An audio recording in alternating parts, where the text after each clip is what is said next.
Good. That there. Think we're good. Why does it look gross? It's a 1080p. Let's do 1080p forcibly. There we go. Oh no, it's just because it's a record. So, Alright, I've tried a new angle on setting everything up. Hopefully it looks okay. And hit go and quickly run to the thing. Hello. Hello. Hi, ladies and gentlemen. Weird time for this to be in that moment in the stream. Weird. There is pants on them, YouTube, please. Anyways, ladies and gentlemen, how are you this fine day? Hopefully you're doing good. Lone says hello. Also, I forgot, this is like a last minute. Oh, fuck, I forgot to hit live on the stream a little bit ago. So, yeah, rough. Also, I did bring a little leg rest that I got. So I can finally stick my legs up. But hopefully everything sounds good. Let me know if anything's broken or just, overall gross. And yes, also look at Mike. Mike says, wow. What's good, Mike? Mike says, just got back from work, but here, like I said last week, let's go, Mike. Absolutely huge. What do you got going on this week? Also, have you seen the new Kingdom Come Deliverance thing? Also, Devil says, Henry is back. What is good? Is this Henry? Okay, let me cut the shit real quick. Kingdom Come Deliverance, okay? It was one of those games, I remember it was either Carthage or Fluff. I think it was Fluff who was playing it and was like, it's actually really good. Like, it looks like kind of a nightmare because it's just like doesn't help you with anything, and like the combat is very like jarring. But no, I heard nothing but good things from Kingdom Come Deliverance. And apparently the sequel has just gotten all that much better. Hopefully, I do think the weirdest thing with Kingdom Come was the combat felt like it didn't feel like it was it was medieval in the sense that they were trying to like make a system that benefited from like taking damage or parrying, or like there's a cost to you being bad and not being good at swordsmanship or something.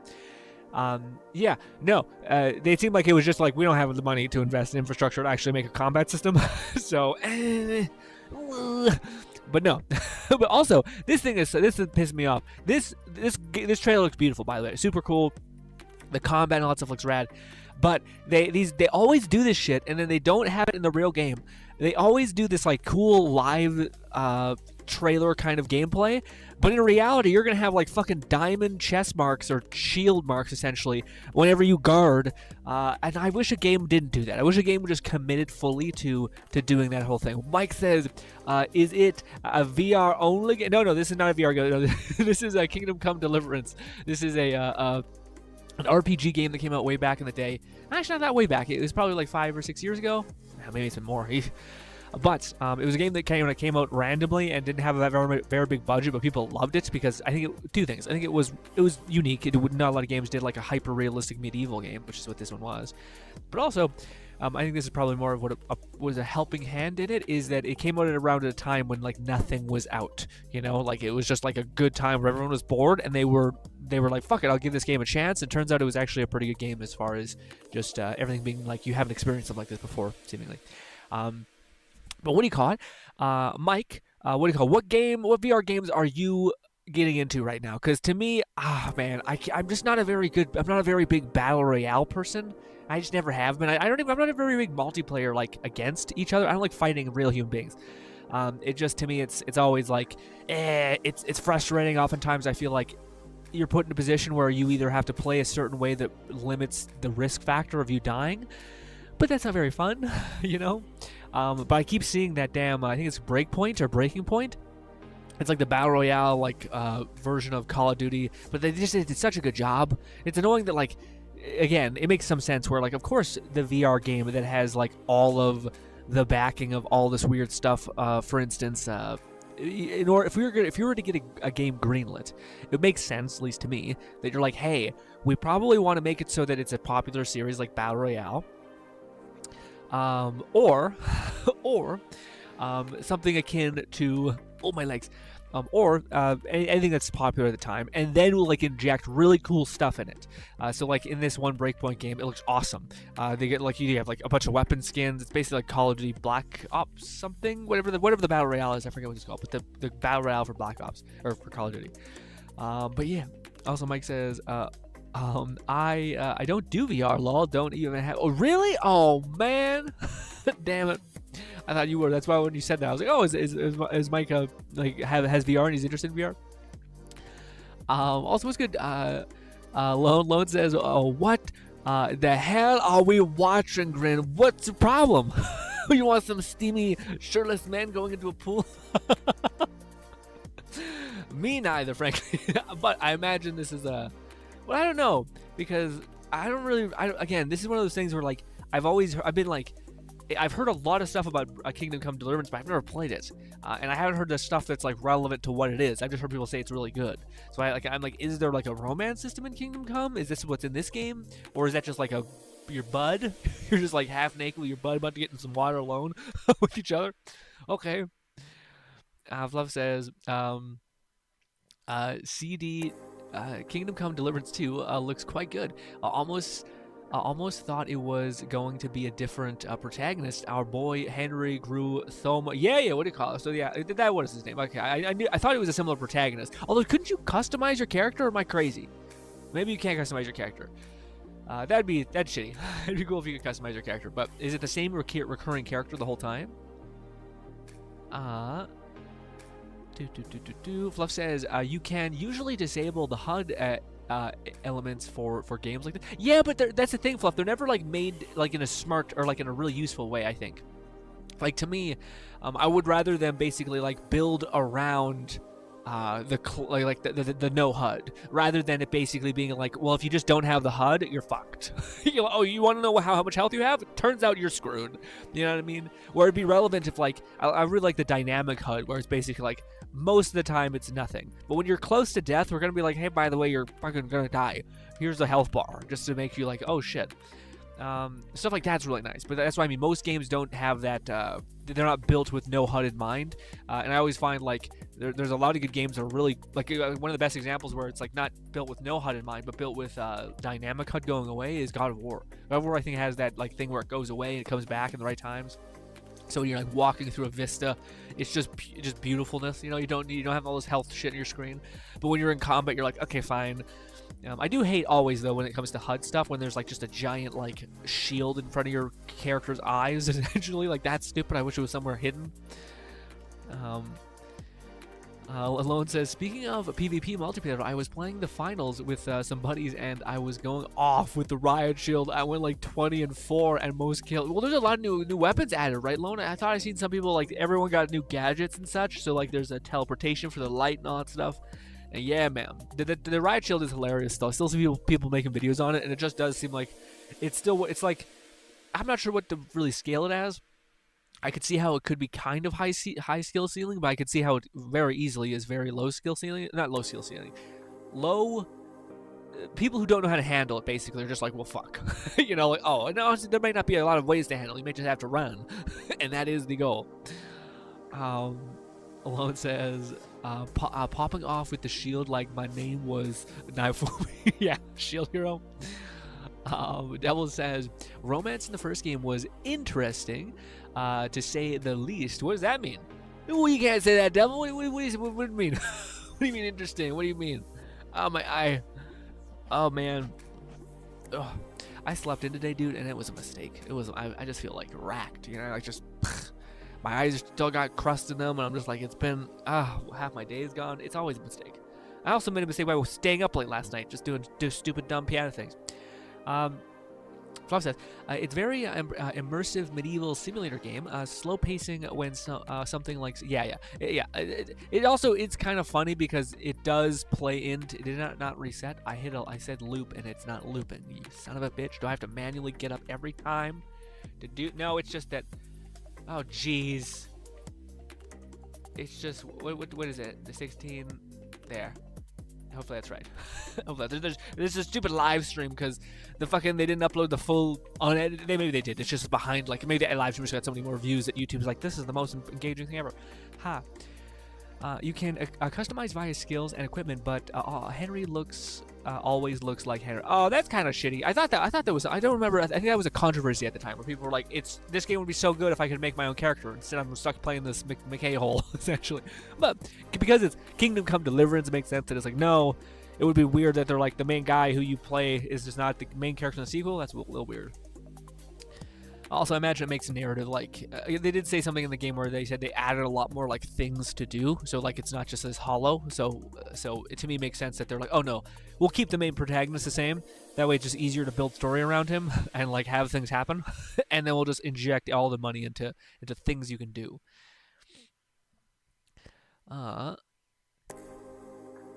You can customize via skills and equipment, but Henry will always look like Henry. I recall Kingdom Come Deliverance 1 had very minimal HUD by default. Yeah. I thought the one, I remember like when you guard it though, you had like little shields below you. Maybe I'm thinking of Chivalry.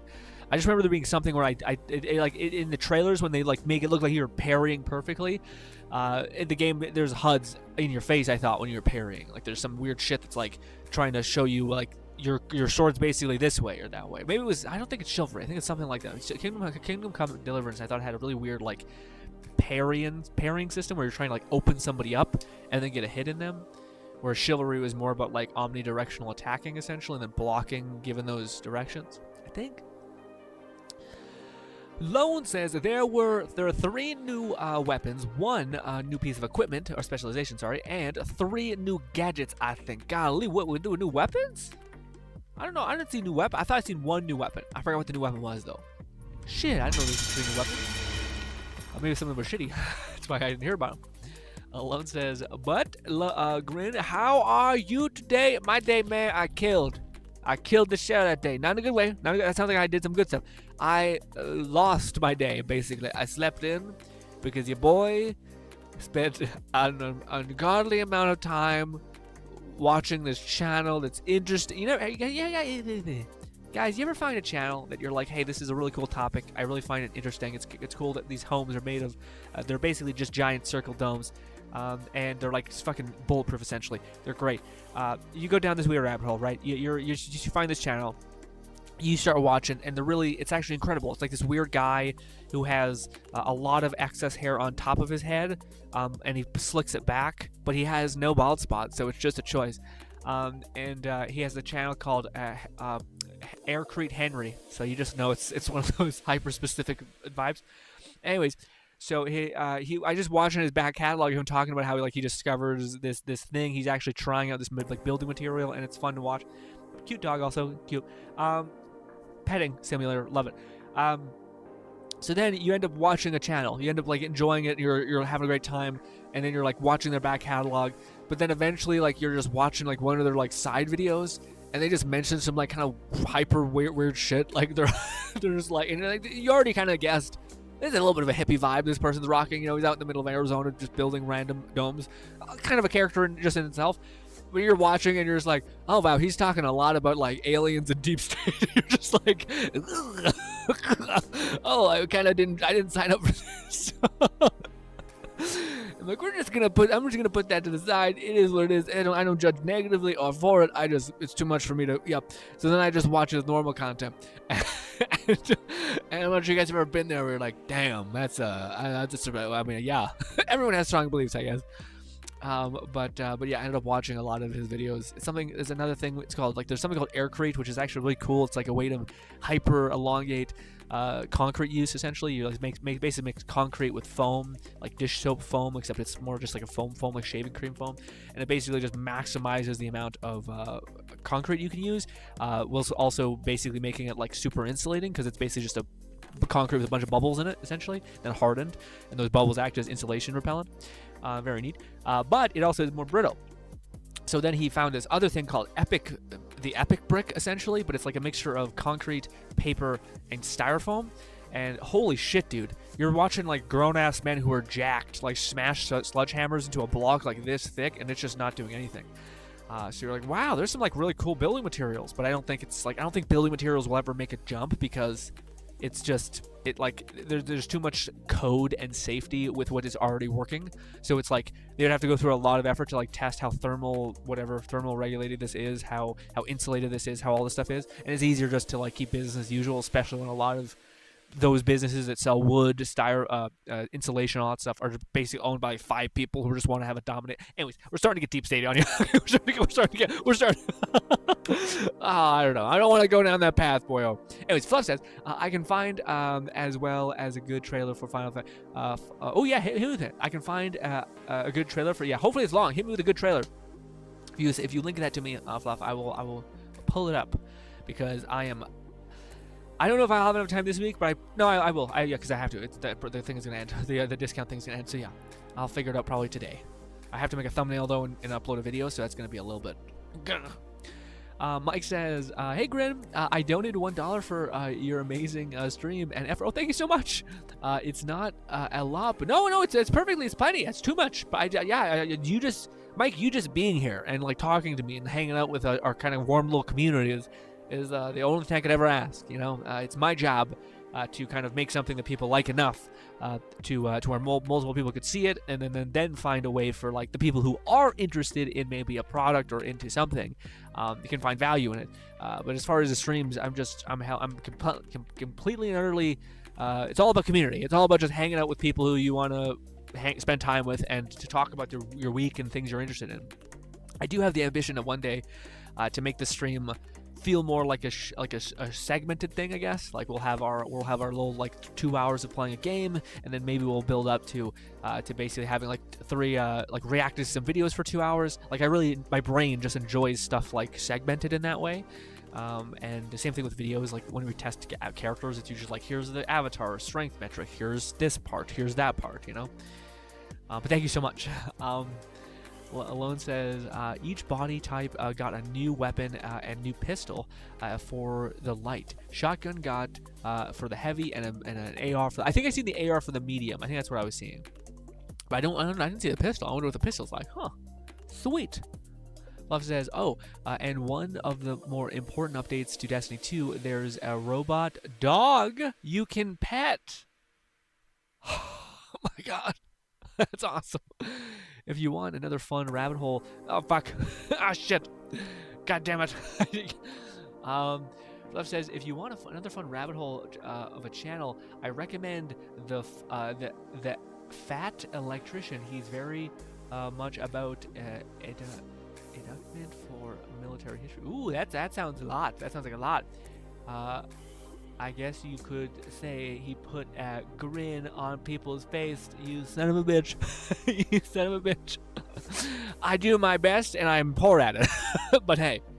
Love says, if you need any further assistance with Destiny 2 stuff on GGG, on GRINN Gaming, let me know. I know you'd likely still need to get... Yeah, the account transfer is the thing that's just enough of like, oh fuck, do I have to download Battle.net, the application, or can I just do it through the web browser and all that stuff? You don't need to help try to shoot me on stream, but there is stuff like that. I'm like, and it sucks because like I would like to have my account transferred over, so it's not like something I can't do. I'm not just like, oh fuck, it'll reset. No, no, hell no. Lone says, Grin, I also watched the last video. It was the Chainsaw Man one. I thought it was good. I thought I messed up a little bit on some of the things I know are important, like having a hook in there. I don't really have, like, showing people what it's all about. The thing is, man, that now that we're monetized, you can't show like gratuitous violence in the first 15 seconds. And unfortunately, gameplay counts as gratuitous violence, so I can't I think it's within the first 30 seconds. So. Like, if the whole game was like, hey, this is a cool avatar that's based off a really, brutal anime, the thing that people want to know is it as brutal as the anime? So I kind of had to build around it in such a way that made it so that it didn't get demonetized and shit. So I probably could have felt something. I could have, had a moment where it was just I don't know, Chainsaw Man emerging from a dark, fucking circular hole or something, like a cave hole or something that ooh, look at that, I gotta get better at making tension in the beginning so people feel more bought in. But yeah, I thought it was fun. I thought I could have done better as always. You look back on it, I could have done this much more better, and I could have added that. But it is what it is. Lone says, also, did you see the? No, I didn't. You gotta Discord message me, and if you have fucking some, I think Discord has been shitting itself on me. It hasn't like dinged on me and been like, hey, there's stuff here. I'm not sure if I muted it. I don't think I did. Love says, I'm definitely looking forward to the Primatic subclass. Oh yeah, the new subclasses of Destiny. And allow me to mix and mash my favorite voice. Yeah, man, I've got to get back in there. I got to really just jump back in and see, because I might have like a violent response of like ick, but I think it'll be fine.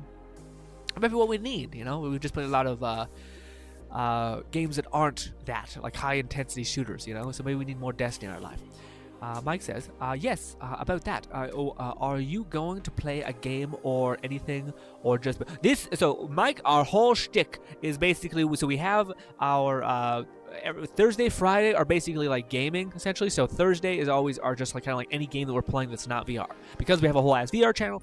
That's kind of why we try to have at least one VR stream a week, even though sometimes I know they're not the most interesting to you guys, because it's just kind of like a fun, interesting concept, but it's not like, I think a lot of people who watch these streams come to just kind of hang out and talk and kind of explore each other's interests and things like that, and not necessarily are like all into the game. And if it is, it's like talking about the game as an entity itself. Anyways, but anyways, so Thursday is just any game, just that's not VR. Friday is VR games, and then Saturday is our basically podcast hangout stream where we just kind of hang out, vibe, and talk about stuff. McCrazy was good. Oh, McCrazy, you changed your name called Flo. I like the Flo name. That sounds great, guys. The chat's moving fast, or maybe I zoomed in too much. Maybe I just gotta squint more. We'll do one of these. That should help a little bit, so now I can see more of the chat without it disappearing. My eyes are going to be strained, but it's fine. There's a few new cup designs. I'll have to check them out. We'll probably check them out on stream, because I probably have to make it so you guys can't see what they look like, because Gamer Subs cups look a little brutal. Sorry for the really up close screenshot. I'm trying to keep up on chat. Alice in what? What? Alice in Waifu Land? That's one of the cups. Jesus Christ, that's awesome. Yeah, I may not be able to do this. It's too small. I can't see shit. I wonder if there's like a better extension that can like show me most of my chat in like the perfect size. I don't know. Or like it'd be great if there was an extension that merged both your Twitch chat and your YouTube chat. That'd be nice, so you didn't have to keep trying to fit both on stream. The chat moved again. Something about cups. All I can see is Lone's pun and like design was pretty tame. Okay, ooh. And that what Sakura Splash tastes like. Oh well, I'm glad I don't buy it straight away. Not a fan of the cherry taste. Really? Oh, I think cherry can be okay. Well, cherry's one of those things that also doesn't taste like cherries at all. But yes. Malone says, I got you, Grin. I'll send it to you on Discord. Go. We'll check that out in a little bit. See if these waifu cups are finally what I can cash in Lone's donation of $24 for me to buy said waifu cup. Love says, it seems like the Battle.net/Steam transfer ended in December 2022. What? Oh, no, but I saw something recently, though, Fluff, where basically I don't think it ended so much as it changed. So I think everything is now connected on the Battle.net server. So now it's not that you really use what is it called? You use your Bungie.gg account, and then you can transfer your save to anything. So I could take my save that's in PS4 and put it to Steam, and I can go wherever I want with it. I think that's what they changed it to. So I don't think it's gone. I think, yeah. Flo says, Grin, yeah, am I crazy? Flo says, assuming you hadn't linked more than a Blizzard account to your Bungie account, you may need to start fresh. I don't think I do. I think the way that it looked like it made it so that if you have a Battle.net account, you can transfer your save. The issue, though, is that I might need to still buy fucking, yeah, the game again, which is shitty. Really shitty. That would take like, a $40 buy-in to a like $100 and probably $30 or $40 just for the base game. Yeah. Mike says, maybe you can play these games Thursday. What do you mean? What do you mean, Mike? What do you mean these games? This game isn't playable. Fluff says, however, if you had a console account linked, to the same Bungie account, you may be able to salvage it. Maybe. I think I did. I'll have to definitely look into it. It might be a dud, and I'll have to start over again, which isn't the end of the world. It is kind of really shitty because I spent like I think 1,000 hours in the first couple seasons of Destiny 1. Destiny 2, sorry. Lone says, Grin, I finished some more artwork and I sent that to you in the Discord. I can't wait. It's been a little while since you gave me an art update. I was wondering if you're taking a break or if you're just kind of like, nah, I'm just trying to grind out some skill on my own time. Fluff says, there is a crossplay and cross-save functionality. Battle.net and Steam is now no longer an option otherwise. Shady. So there is no crossplay or cross-save functionality. Battle.net to Steam is no longer an option. Wow, that sucks. Hopefully, there's some way forward. Mike says, Widem Kingdom come not playable. What is it? Oh, sorry. Yeah, this is a trailer, Mike. This is a trailer for like a game coming soon. So this is basically an announcement trailer saying this game is going to be coming out at some point in the future. So this is just a trailer. It's a cool trailer that said, hey, this game that people loved, we made a sequel. Here's what the sequel has. And that's just in the gameplay in the background while we hang out and talk about anything. So yes, but no, it's not playable. There is the old game, but the old game I'm not sure if I want to play. It's especially when there's a new game out there like that. I'm like, I'd much rather Oh man, I made a vibration sound on my lips and I'm tickling my upper lip. Ooh. What was the? I keep missing top break. I wanted to bring something up to you guys. I keep blanking on what it was, and it's driving me nuts. Every consecutive week, I'm like, oh, I forgot to mention that. It's so fucking neat. Dell says, I wonder what the story will be about for Kingdom Come Deliverance. It seems that they said in the trailer thing that it's going to be way more less about you taking on like bandits and instead taking on like whole kingdoms clashing against each other, which sounds pretty epic, especially with some of the like larger than life battles apparently. Which is so funny because I still think they're grounded. Like I still think they're not like with their chivalry, which is literally just like 100,000 soldiers just bashing against each other. It's not normal. It's not what most battles back then were like. Fucking a handful of people essentially covered in armor and just like wailing on each other, or like the opposite, just a ton of fucking peasants with like pikes and they're just doing their best. But yeah, some of the battles look a little more tight, which is good, probably good. It's probably more trying to be more lore accurate. Wouldn't it be hilarious though if there was like magic? If they're just like, fuck it, there's magic in this lore accurate world. But yeah, the one thing that to me has always been like a missed opportunity is in a video game like this, where either it's chivalry, not chivalry, sorry, this game I can't stop behind. Either that or whatever. I do think one thing that is like a missed opportunity with most stories is literally the story of you being like a peasant and then like fighting to become a king, which is totally a thing, by the way, especially back in these times, or like Mid Ages times. If you just had like a couple hundred people, not 100 people, sorry, you had like 10 people, and then you just like bull rush the king's throne, you start slaughtering people, and you're brutal in that way. You go to like each village, you get like more troops. Like you could totally be a peasant who fucking usurps a goddamn kingdom essentially. So to me, it's like, why does it make a story about that? Which they might with this one. I think it's probably more gradual. I could see at the end of the game, you're basically like, I'm crowned king. Ooh, and that'd be a good end to this guy's story.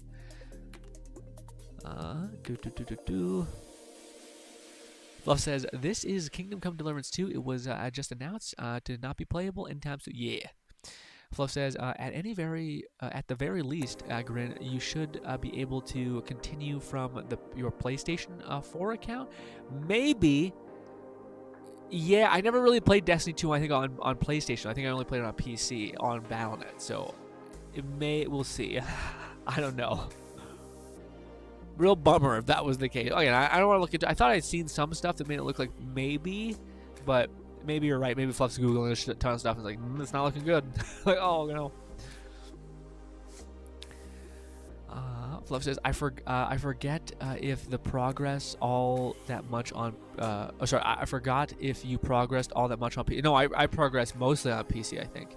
But played Destiny 2. Destiny 2 is when I got into my PC. I think that's when I started. I believe. I played a lot of D1 on PS4, and then I eventually got Destiny 2 on my on PC, and that's when I never went back to consoles. Well, we kind of go back. I used my old ones. Went to play God of War, but that was yeah. Van says I'll be back in like 30 minutes. Got it, Mike. Got it, Mike. Fluff says, but you only have a couple more days to sort the things out. Yeah.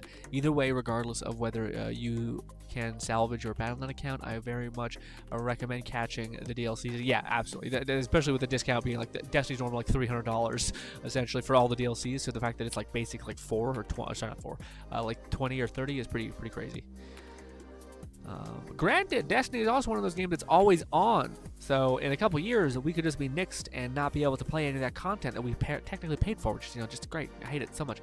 But you only did it. Lone says, so I haven't taken a break for my artwork stuff. I've been practicing my traditional art during downtime, and at home I've been practicing some digital. Ooh, that's a good ass balance. At home, and I should have a new digital piece finished here tomorrow. Awesome, Lone. Although I was going to say, what is, because to me this always helps my brain. What is the plan of attack for you to improve, or are we just trying to basically like just play around, have fun? But I think when you say practice, like to me, one of the things I always get in the habit of, which fucked me up a little bit in the past, let's just give an example of myself. When I was doing YouTube and streaming and stuff, and I wanted to get better at editing and all that stuff, I had the ambition of like, I want to get better, so then I will just do the thing a lot. So I just stream more, I try to make more videos, but nothing got better because like just because you're doing a lot of something doesn't necessarily mean you're improving, because you haven't broken something down into its fundamental pieces. What I felt like really helped is when I was like, okay, if I throw myself let's say a year in the future, let's say 2 years in the future, by the actions that I do now, will that get me to a much better place? So it's like, okay, if I just keep making YouTube videos and I keep like putting out a ton, and then I keep streaming more, will that technically have me grow substantially? And it's like, maybe a little bit, but there's something like not working here in general. So then to me, I was like, okay, well let me go back to the drawing board. I said, okay, well, what is all the things that make up the process of what I like to do, which is create videos? Okay, well, it's performance, it's understanding audience and what they like, what they find interesting, and then also what I find interesting, and finding the bridge between them. So that's really important. The next thing would be actually understanding storytelling and how pacing and tension works. That's really helpful. Okay, so that's another core fundamental that I can improve on. And then just this, I'm open to the idea this is different for a lot of other people, but for me, I don't really do well with scatteredness. So like, I'd rather spend like 3 days or 4 days working just on how to improve at making like a better thumbnail, and like looking at other people's examples who have really succeeded, and like really establishing the shit of that, and that's kind of the thing that helps my brain. And then basically applying all the stuff I've learned for another like 2 days, and then doing the other thing. Some people are really good about like, I'll do a little bit of this, do a little bit of that, and I'm just constantly absorbing. I feel like those people are rare. I feel like it's much more likely to be a person like me who's like one derivative thing.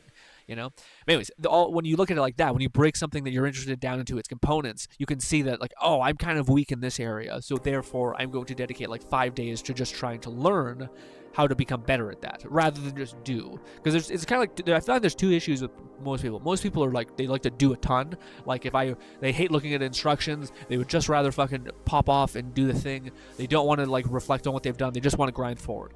And yeah, that's kind of like the makeup of how they function. And then there's other people who are way too skittish, who basically just want to spend all their days learning and like going to school and like not actually doing. So each one of those people actually have to embrace the other side quite a bit, I think, to actually evolve and improve. Love says, well, if you can log into Bungie account, you can find something progressive, great. If not, it may be possible to migrate Battle.net to Steam. I'm still figuring out a load of what's new from D2, so I'll help. So it'll happy to help both of us get our barrels. Yeah, that'd be awesome. I do want to get back into it. I think it might be a good game to pick up. I just need to get this I need to have enough time next week to actually play Dragon's Dogma 2, just so I can make that one video I want to make. I just want to make one video about stupid fucking Shield Maiden, that's it. Also, what's good, Bolty? Bolty says, hello, Bolty. Fluff says, I'm still figuring out a load of things from new berries together. Lone says, which brings me to an update on my fan art submission from the Nikita fan art contest. I lost, didn't even come on the top 100, but when I saw all of the other artists' work, I was left in. Yeah, I was about to say, man, it's one of those things where it's like, it's one of those things. It's like one of the things that pisses me off. I'm not sure about you guys, but like, you think you're obsessed, you think you're like really, really into something, and then you just get crippled by someone who's just like clearly way more obsessed, or someone who just had like a lived experience that's massively different from you. Like maybe they're like, no, my grandpa was an artist, taught me this like crazy. My dad helped me too, and then I just have like 50 more, or what do you call it, 14 more years of experience than you. So there's that. But if you're like me, you're kind of like, that's some bullshit. I don't like how that feels. I'm going to work even harder. You think you're obsessed? Give me a minute. Give me a couple years. That's amazing that you even tried. Like, a lot of people don't have the courage to even like throw their hat in the ring, you know? That's awesome. Fluff says we can also now freely recustomize our Guardian, including swapping body types, only restricted by race choice. So if you make an Exo Titan, they also have to be an Exo Human, or sorry, Exo, or if a human or yeah, makes sense. But you can change your like face shape and shit like that. That's nice. That's nice. Alone says all their artwork were breathtakingly beautiful, and it inspired me to go, yeah, man. That's the other thing. Again, there's some people who like when they see stuff, they're like, what's the point? There's someone so much more ahead of me, and there's the other people who are like, fuck you, dude. fuck you. And it's funny because maybe there's another version of that which is like, boy, how inspiring! I can't wait. But me, I'm like, I'm better than this. More toxic. Some people do better with the hatred, and etc., and anger for themselves. Fluff says, well, you seemed to be nearing the end of the main quest in DD2, so in my may take a couple more dedicated streams without entirely rushing. Yeah, I'm planning on, I think I'm just going to push through the story on my time, because I don't actually know if you guys want to see the conclusion with me. I might just talk to you guys after the fact if I do it. I'll be doing it. And then I'll probably just, I would like to have one stream where we're like grinding up materials. Like killing bosses and stuff like that and resetting it as much as I possibly can, and doing that for quite a bit. But I think that's going to require so much materials to level up our armor to the max point that it might be not, yeah, we might need to push a little bit more.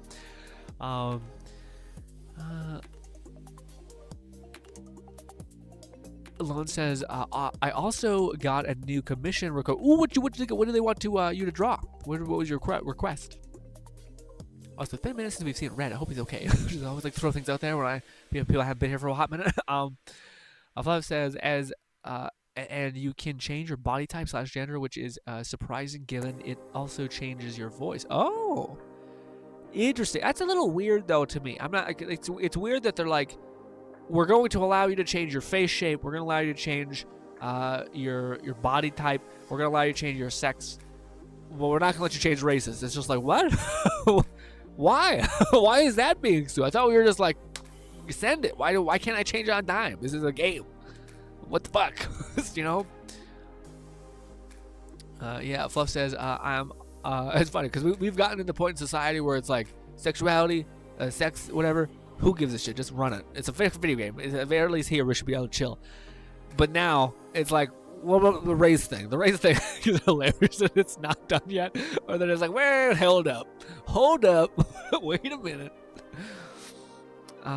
That's the last bearing on the thing.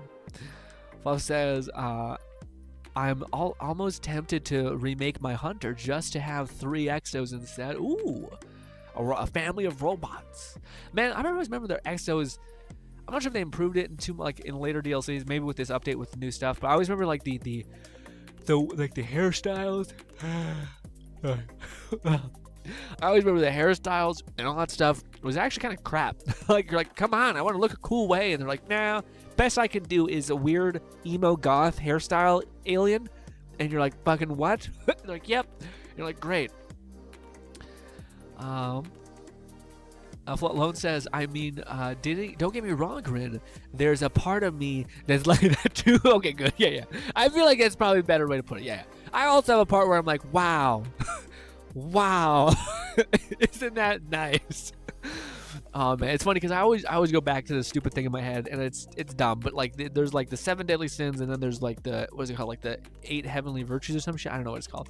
I remember that one as much. I just know they exist. But to me, I've always found myself much more stronger on the yeah, like the one I'm pretty content with is I don't really have envy, but I do have like kind of frustration that I want to, like, I'm better than this kind of thing. Like, I know I can do more than I'm doing and get to that point, or at least close to that point, or find another way around that. But, you know, there's something about me that's like very much more like that rather than like, oh, but at the same time, as long as you're like balanced, essentially. So as long as you're not too fucking envious, etc., and you let envy actually motivate you to like improve and do more, I think that's the right balance. A picture for when I can. Oh, you did mention. I guess it's partly due to the interactions and the fact that we've classified as Exo-Titans or Awoken Warlock, so they'll change too many lines of code to. Oh, that makes sense. Okay. Probably something that our own character ID are bound to. Yeah, I don't know. In a world where you're like, it's hilarious, but it's like.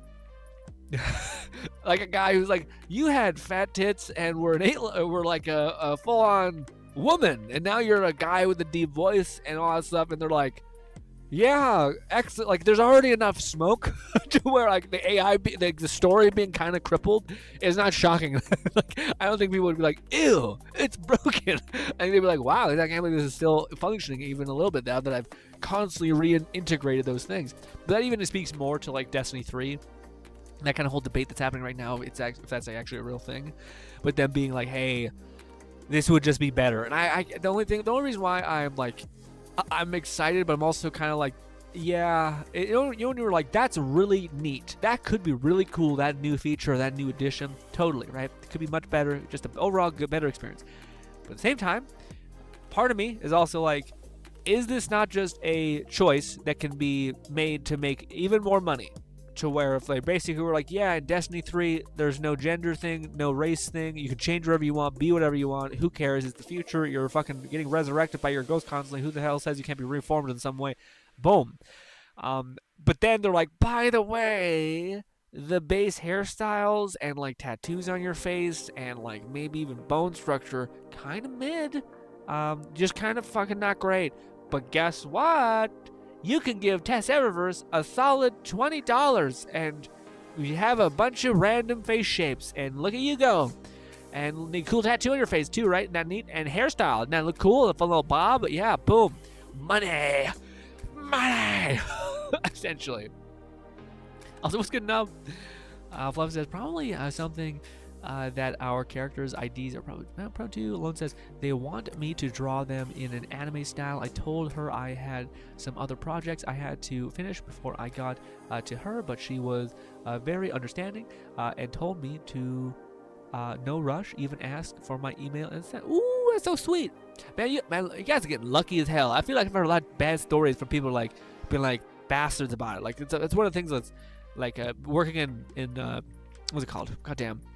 I think it's probably because like there's certain communities like the anime community and all that stuff. It's probably tight enough to where you're not getting like abrasive crazy people who have no expectations of what this takes to create. And they're just like, today please, I ordered my food 2 hours ago, please come over here. And then you just want to like take the whole diner table and just crash it against this fucking suburban white woman's head. Sorry. Just knock on wood. I don't know why we knocked on wood. I just felt like I want to revert what I said. It's people are bad. People are pieces of shit and not inconsiderate, I guess is the right way to phrase it. Num says, have you heard of some have you heard or seen Outpost Infinity Siege? No, I have not, Num. Do we have to watch a trailer about this? Also, I didn't know if Fluff ever said he did send me that Destiny 2 gameplay thing he was trying to send me. What is that? Outpost Infinite Siege? I'm literally telling everyone about it. What is it? What is it now? But can you send me, as a moderator, can you send me a link to a YouTube video that shows it off? And if not, could you just Discord message me if it's fucking Twitch is a bastard about it? Fluff says they didn't add anything. Oh no! but modified our appearance is free and infinite. Yeah, I know. I just to me, it's always like with Destiny being so cosmetic driven, it's like, oh, of course they want to give us another layer of cosmetic, which is like, oh, I wonder if they're going to be nice about it. And I'm like, they have not been that far. So, I mean, a good situation would be like, okay, the base looks are already amazing, and then maybe they add like glowing tattoos for like your face or some shit, or like, you know, blush that looks extra nice. But hopefully, like the base stuff is still plenty good. Kind of the premise of a DLC in general, just the idea of it basically being like, I don't want to feel like this was taken out of the game only to be resold to me again. If there's enough content in the base game, then you don't really feel that way. Picture from when I started. Okay. Fluff says, to be fair, exos are probably the easiest to swap body types. Well, that makes sense. I guess. Yeah, it's kind of weird. It's like, why are we sexualizing this robot by giving them giant bazungas, essentially, with that? Your maker was a weird one. We'll say that. Also, is there any lore about like what the exos were used for before all of the Destiny things happened? Like, what are the odds that you're just like your exo was like a Sexbot 3000 that just got sentience and was kind of like, man, you don't even want to know what kind of world we were in. It's a game. Clearly, it's a game, Nub. Why would you come and tell me about something that doesn't? It's the most gamey sounding thing ever. Outpost Infinite Siege. What the fuck would that be? It's a game. Is there a trailer of it, and why are you excited for it? Why is it? You said you tell everyone about it. Why? What's the angle? Bodhi says commissions is exhausting to me. Work always sounds exhausting to me. A big problem with I kind of agree, man. Like, well, I shouldn't say. Well, I'll talk about it in a minute. I sent both on. Perfect. I'll check it out in a minute. I ordered my first anime figure. Ooh, you'd be careful. That's that fucking expensive thing. Cups are one thing, Lone. That's one thing. That's $20 to $60. Those figures go for like $100 to $300, buddy. It's a dangerous game. Only one can survive. It's like that shitty game where they take like a bunch of insects and they throw them in a jar, and the only one that lives is like the last one alive is the strongest. Totally not how battle works, but sure. But anyways, only your love for gacha or the goddamn waifu statues will survive. Either that or your bank account will not. Raid says, "Hiya, Grim. What's good, Raid? We missed you. Managed to wake up and catch the stream early. Stream is cooking off again. I'm trying to catch up so I can open these damn links y'all sent me." I mean, the free customization is only visible when it's Save Hub. What's up, Ray? Boom. There's some stuff in a recent DLC. Nothing much, Lone. Good. Fluff says, "GRINN. All three race choices are humans at some point. Awokens were altered by the light and other factors." Oh, I know that. Exos were a means to resurrect humanity in the machine. Oh, I see. So there's not like so it's like basically they just like a cognitive, like where you just took a human brain and put it into like an exo body, or a human consciousness and put an exo body. So it wasn't like you had some sort of elaborate sex bots. Well, what the fuck? And the nomenclature designed refer to how many times they've been rebirthed. Oh, okay. Huh. Deep lore, I'm not aware of. Okay. Also, man, that goddamn one chat is so hard to see. I guess I could do this. Okay, so this is the thing Nub wanted me to see. Nub also says, oh, I forgot. Oh, shit. Shit. I forgot. Wait. There might be a way to salvage this. There might be a way to salvage this. Shit. Okay, so I don't know why I'm freaking out. Nub sent me a message, and I have all my chats on my other PC. Full face cam. I might be able to fix this. I don't know if Twitch remembers. Like, YouTube will keep its all of its text. It does. Okay, good. I can just open it here. Thank God. Okay, it worked out, guys. It worked out. Mute it. Okay. This is the thing Nub wanted us to see. Let's pull up everything normal again. It's seamless and totally not rough. There we are. Oh, there we are. Alright.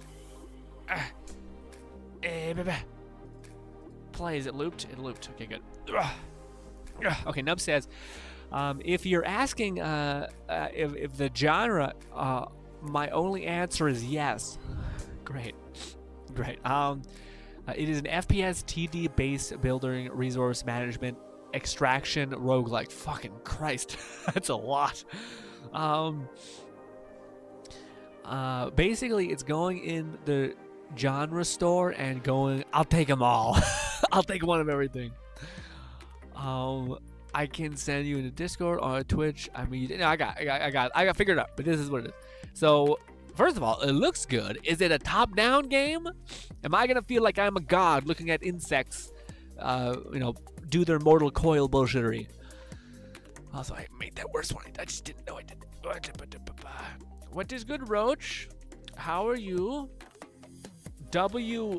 Follow guy? Thanks, man. I appreciate that. Those are some olden follow guides. I'm happy you find some value from them. It's crazy how the world works, man. One series just makes everyone in love with Fallout again.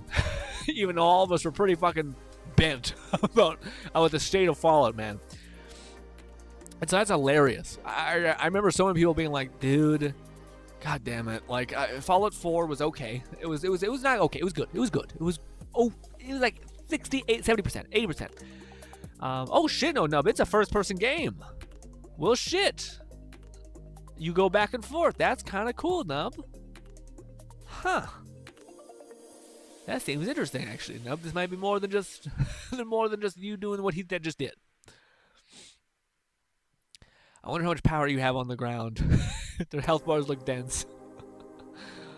Fluff says, GRINN. Oh, I heard that. And yeah, man, what do you call it, man? I never. Some of the worst. I got a lot of strong feedback on the Fallout videos we made a little while ago. It was rough. But anyways, like I was gonna say, I remember people being like vividly like, we were really upset, especially after Starfield being kind of like a botch, like a kind of a worse version of Fallout. Even though I still don't subscribe to it. I feel like very much like Fallout. It feels like a different type of game. Maybe it's just because Fallout to me is so specific. Like it feels like Fallout. But anyways, regardless, I remember so many people being like, "This is bullshit." Like we weren't really happy with the state of Fallout. I didn't know many people who were like really really excited for another Fallout. But after the update, or not after the TV series, man, holy shit, are people like, this is what I love? My God, Nub. Jesus Christ, Nub. What are you doing to me? This is on YouTube, thank God. But crap, that felt like a lot without being a lot. I don't know what it is about certain outfits that you're like, Jesus Christ, man, fucking, what the fuck is going on? Damn. She's technically 90% clothed, but damn. What's good, anime fam? How are you? What's your well, I asked you this yesterday, I think, or is this the first time? There's something I always have like a glint of a memory person popping in. Were you the person who came in yesterday and told me what his favorite animes were, or nah? God damn it. Sword Art was the one you were enjoying right now. Is that right? I remember that. I just don't remember like the names. Lo says, God damn. Oh, I forgot to add, it is also an RTS. I don't know what 90% of the things you said to me were. An FPS, TD, base builder, resource management, extraction, roguelike. That's also an RTX. Jesus Christ. It looks cool. It is also one of those things where it's like, how deep are any of these for it to be an actual game? It looks like a lot, but it looks like it was working. The things you can do look like they're working. It's a lot of things to juggle. Alone says the anime figure I bought cost around $54, so a decent price, and I don't think I would end up buying so many like you be seeing YouTubers who have a whole wall filled with figures. Just some of the characters I I get that. I also feel like though, what would you rather be? Or what would you rather see? A wall of like nothing but anime figures, and you're like, God damn, that guy went for it, or like just like one anime figure on one guy's desk. Always the one anime on your one anime figure on a desk always leaves me being like, this is why. If there was like 3 or 5, and then it's like, okay, a little bit less weird, a little bit less like worshipy. You know what I mean? That makes sense. Something sets off an alarm in my brain where it's like, ew. I don't know, but there's like a threshold of an amount where clearly if it's dude has a whole wall, it's almost like this guy's a collector. This guy's just like into this specific subgenre. Fully send it. It's good to see. But then if you have one guy who just has one statue of an anime girl that's very specific on his thing, that's like, what, why this one? Why is this one so specific? Maybe it's also because there's so much cursed shit associated with like anime figurine stuff, or like a jar. I don't need to say more. Jar. And yeah, just all that kind of crap that's just like, ew. Here it is again. Damn. Actually, weird, looks like Marzia. That's very strange. Huh. Some of you guys will get that, some of you guys won't. Anyways, Fluff says, the same sort of phenomenon happened to The Witcher, Cyberpunk, and League, sorta, which they're respective. Yeah, I just don't think it was to this extent. I remember like people who really like. I think that's maybe why is The Witcher was at like it's Witcher was still like a beloved series, like locked in. Fucking people loved it. Then The Witcher show came out, and I almost thought it was like a debate of like, okay, no, this shows that the games can make. They can make like a TV series hyped essentially. So like the game, the TV series benefits from like the jumping off point of like the success of a video game, right? Cyberpunk was, I think, a better example of it. Like Cyberpunk, because the show came out and it's trying to brought them back up a little bit, and then I think when they finally like made the game good, that's when it shot off. But I think there's a weird thing happening where like I haven't felt this kind of level of people being super into something right at the hop out of nowhere than it is the Fallout TV. Like people are going back and playing Fallout 3 and like playing a ton of Fallout 76 and stuff like that. And they're just, I can imagine Bethesda's like, we were ready to like pull the plug on Fallout 76 like this year because like nobody was really getting into it. Like we were ready to fucking completely abandon ship. Like now they're like, fuck. Okay, so I think it's a good test case for like, and I don't know, I haven't watched the series, but people make the series sound like it's so good, like really good. And it's funny because there's an example of Halo. Why didn't that happen for Halo? So it must be like one of them has to be good, like really good, to massively propel the other one, which just kind of makes sense. It's like a slingshot, you know. So if you have an iconic series like Halo, and then you make a TV series that's kind of just mid and people hate it, then it just kind of, it does nothing, essentially. It's just kind of like, okay, that's the thing that exists. But if you have a series that people love, and then you make a TV series, then that can do pretty okay. Like the Witcher series, I think, is okay. It's pretty good. The first 2 seasons are pretty good. First season is really good. I'm just going to pull that back a little bit. And yeah, but the games are already really good, so the series, I felt like, benefited from the games being so good. But then with Cyberpunk, it's a good example of the way the games were in a pretty toxic state when the TV series, the anime series came out. And yeah, also I just think anime is like, I would be willing to bet there's a lot of people who wouldn't give Cyberpunk the TV's animated series a try just because it is technically anime, and a lot of people just have a weird preconception with that. Whereas, I do think, yeah, what do you call it? It being like a live action real human being with real actors in it would help people be like, fucking watch, you know? Boldy said, one anime figure of your very Seofic character 5 times. Yeah, that's true too. That's a red flag too. Just 5 of the same character, and you're like, listen, bud, 1 was plenty. What is going on? I love her so much. I'm like, okay, this is too much. I gotta leave. All right. I love Clara. Okay, Clara is one of my favorite characters, favorite heroine of all time. I don't have any figurine for her. I might, but I would judge myself every day for having it, and I just, no. I might have a cool poster of Welcome to Demon School, but that's probably as much as my ego will allow me to go. Lone says, shame is also will allow me to go.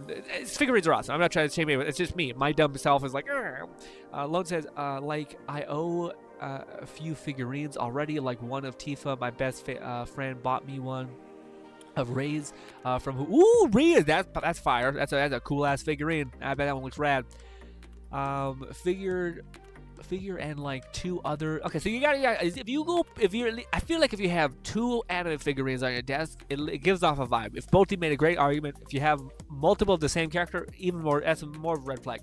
If you have more than 5, I feel like it starts to diffuse itself because it starts to give off like the illusion of a collector. If you have like sub 10 or 20, I feel like people are just gonna walk in and be like, wow, that's a lot, and they're just like, this must be something you're really into collecting, I guess, you know? No different than people coming in and seeing shoes. Like, what the fuck are you carrying around shoes, man? You only need like 1 pair for every like 4 years if you're not being an idiot buying Garbo shoes. Love says it helps that Fallout is a separate story within the world rather than redoing a perfect adaptation of the books or the story. Yeah, for sure. I just think it is interesting because I think Fallout was in this like perfect category of where people have like a reverence and love for it, but the previous game like Fallout 4 and such left people kind of just feeling like just neutral on the series. Like they did not a lot of hype for it. So a series that kind of pulls people back into the world and say like, oh, I love this. This is why I love this. You know. I see Crash twice on Twitch. I'm forced to come here. Oh no! Sorry, no, but shouldn't have crashed. Twitch crashed on me. Not yours. Okay, good. I was like, oh no. Thank you for clarifying also. Fluff says all of these examples drove high success rates for the respective game. Yeah, I guess to me, I don't think we've experienced it to this extent. Like I think I've seen like there was a percentage of like, let's say 20 for The Witcher. I thought it was like it helped. It took like what I would assuming is going to be like an okay series and elevated it substantially, especially the first season. I think the first season arguably is pretty good, and it made it even better because the games and all that stuff. But then I think the other ones it's more of a percentage game. Like the percentage has to be big enough. I don't think I've seen recently the percentage game being so high for anything that's I like Fallout right now, where people are literally like, we're feeling pretty like empty about the whole series, then just going full on like, I love it, I can't wait to play it, holy shit.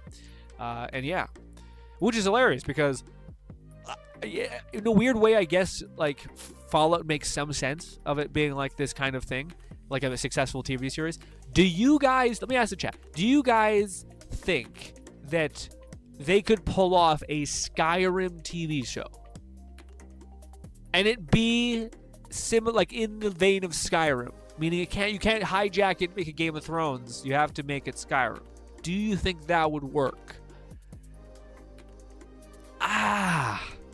Because there's a lot of shit that's similar. Like Skyrim is basically fantasy, so there's a lot of shit that's similar to fantasy. We have like fantasy-esque shows, not very high budget, but still. So I wonder if it would work. I think the reason why I think Fallout works so well is because there's not a lot of like post-apocalyptic, like genuinely like colorful and unique world kind of apocalyptic shows. At least not with a story that actually has some heart. You know, it's always just like doom and gloom and shit.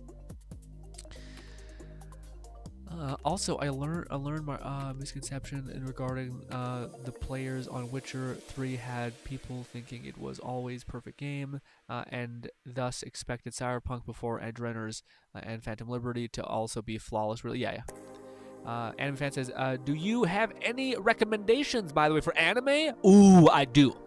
But guys, I will catch up on what I missed, but I want to talk to Anime about this. Anime Fan, I was going to tell Lone about this because he's also another fellow, anime degenerate. Suggestion I would get you to want to watch is 2. Yes, 2. The first one is an anime. I think it's out right now. I think it's dubbed. I'm not sure though. But it's basically called Kaiji number 9. Is that right? Or Kaiji number 8? I think it's Kaiji number 9. Shit. Lone will maybe know this.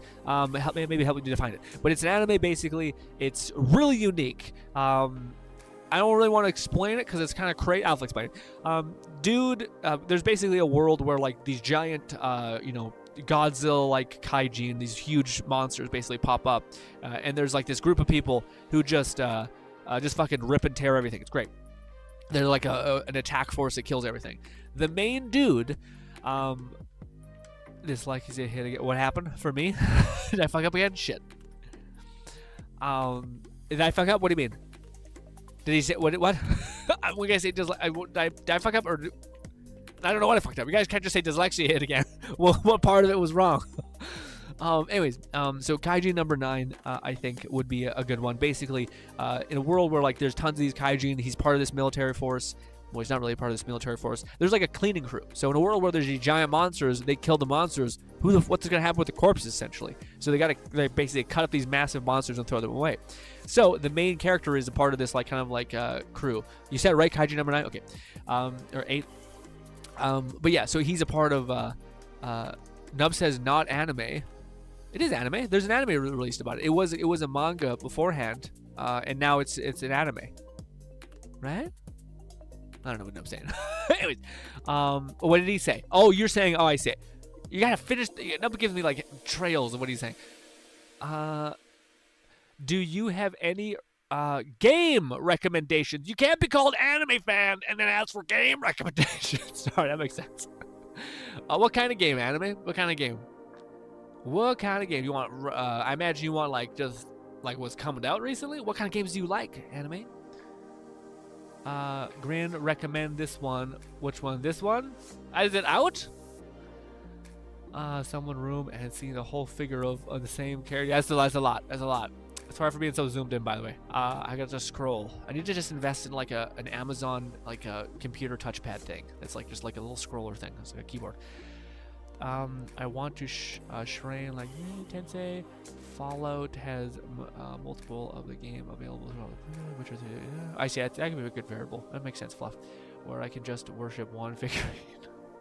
As long as Bethesda isn't in charge of writing, it could happen.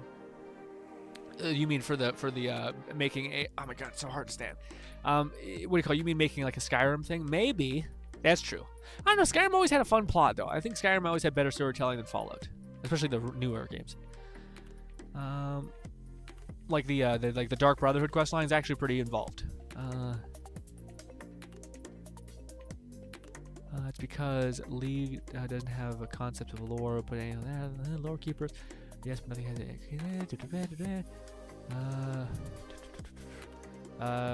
Labolti says, haha, it is Kaijin no 8. You are right, but it was for games. I got there. We got there. You said it right, Greg. Not anime. I'm good for yeah, sorry. I got it. Who the fuck calls himself goddamn anime fan and then asks for game recommendations? My dyslexia is fighting you on this one. This is bullshit. Okay? My brain saw exactly what it should have seen. Okay? Game recommendations. Right now, I think a game that has a ton of like playable value, etc. That I'm really enjoying.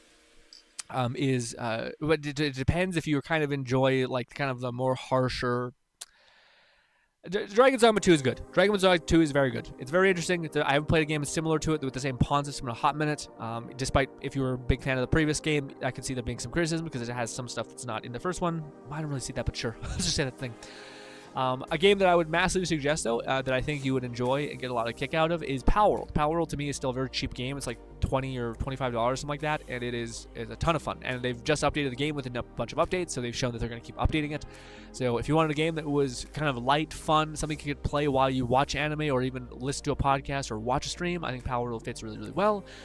Outside of that, Suicide Squad was interesting. I don't know if it's for everyone, but Suicide Squad was a very fun game, just as far as the movement goes. I do think it kind of loses some of its steam as we started playing it more and more and more, especially when it comes to the story, because everything kind of becomes the same of like just throw grenades, shoot shit, break stuff, that, you know. Doesn't mean it's not fun. It just means it's like, okay, but when you're doing this for like 8 hours, it's kind of a bit. Yes. It's out. It's already out. I didn't know that. So have you played it, Nub? Is it good? How does it even play? So what's the point? Do you just load in, you jump into a mission, and they spawn enemies, and you have a fortress, and you just kind of use all the mechanics that are involved with all these kinds of games? Is that what happens? Nub says you should buy it. It's $33 Canadian. I don't know. It doesn't look like my kind of game. And then you sometimes buy me games and I don't play them because I feel bad because it's just not for me, and I'm like.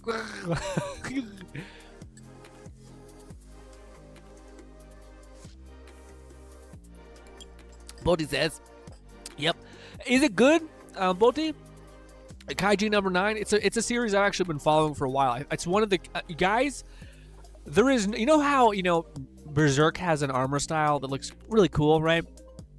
Iron Man, cool armor, very cool. Like there's, I don't know. There's other various like really cool armors that are like super dope and like, oh my god, how cool is like the Dark Souls 2 armor that's iconic."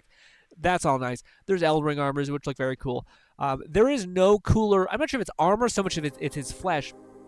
But Kaiji number 9 is one of the coolest designed characters, full stop. His whole animated like armor Kaiji look is the coolest thing ever. Not even close to comparison. Anime says, I like shooters and, anime games. Lone's got you taken care of with some anime games. Lone can throw you some anime games that are going to knock your socks off, let me tell you. Me, shooters. What was the game we were just seeing that looked like it was nice and it was a show? Destiny 2, I don't know. I haven't gotten into that again for a little bit. I'm about not a good help. I haven't really been. What were the 3 games? Oh, the finals is dope. I'm not sure if you're into multiplayer, but that was amazing. The finals is like a really well optimal playable game, I think. I'm not very good with this question because I haven't really played a lot of shooters recently, which is shitty. So, and anime games, I wish, but unfortunately, a lot of anime games never have a budget really behind them, and they're always like hyper niche. They always have to be on the fucking Nintendo Switch, so they look like fucking potato games. Anyways, but yes. Fluff says, my point is that the writers of Skyrim likely aren't leading that department anymore. If Starfield is an example of how things have fought, yeah, I can see that. Well, I haven't really got to experience Starfield story, but I heard a lot of people say that it was like rushed, which I was like, oh. Nub says, GRINN, will you accept this game if I get... No, I will not accept it. Because I don't know. Nub, I have never played any type of game like this, and I don't know what it is. We have too many games to play already. I can't. There's so many... If there was like a lull where we're like, fucking no, man. We have so much... I just spent $24 on another Humble Bundle, which they're getting me, by the way.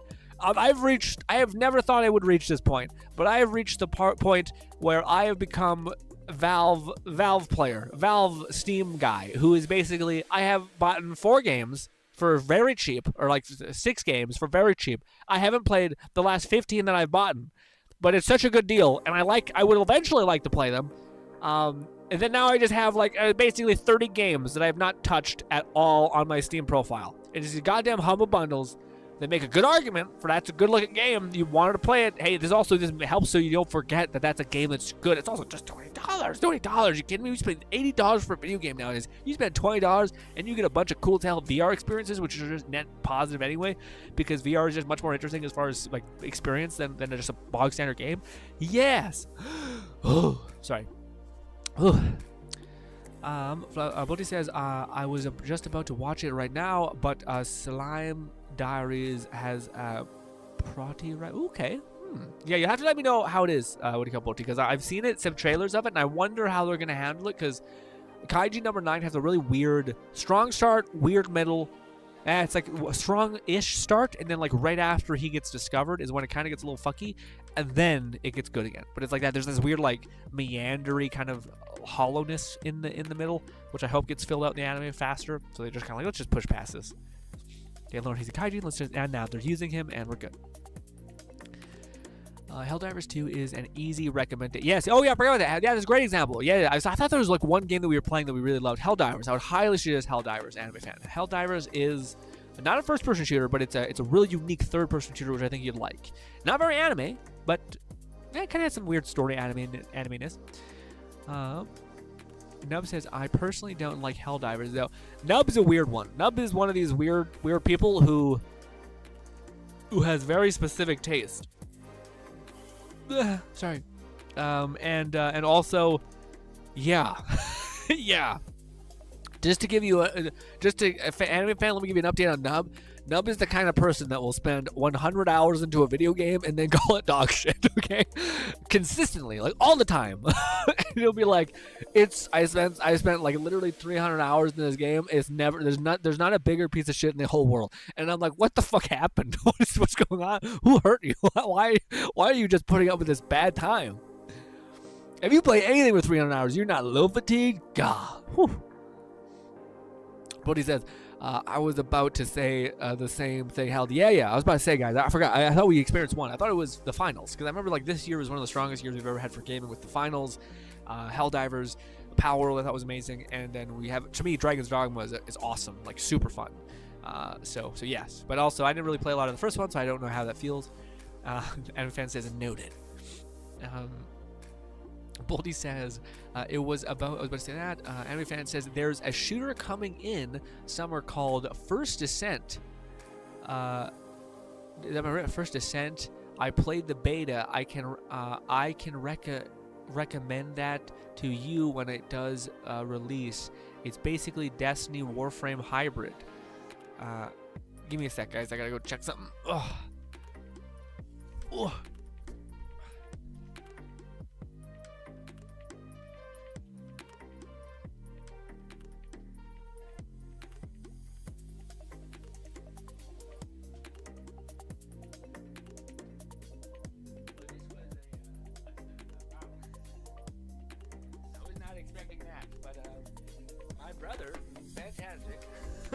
Told me about this boba stuff. And we tried it beforehand on stream. Remember, we tried boba, and we're like, I asked you guys a ton about it. I was like, so there's this boba thing. It looks cool. It looks like I want to try it. And you guys were like, GRINN. First of all, you guys made your jokes. You're like, oh, you're like an Asian Korean person. Sure. But anyways, you you guys you said, I think Bolty was there at the time. I think Bolty was like, it's okay. And like it's just, I had it. It's neat for the first little time, and then you're kind of like, okay. And I thought, yeah, that's the best way to describe it. Exactly how I felt. It was just like, it's neat until it's not. Until you're like, I'm tired of fucking these stupid orbs in my mouth trying to goddamn eat this stupid shit. Anyways, but long story short, my brother, he's been getting through a little kick of some teas. He's been getting some matcha. He's also been getting some of this apparently. And he went to Edmonton. He got one of these, and they made like a cool boba thing where like there's one channel that basically it like is just liquid, so you're not having to constantly chew on these little orbs if you're like sick and tired of them. And then there's another channel that just lets you suck up all the orbs if you want.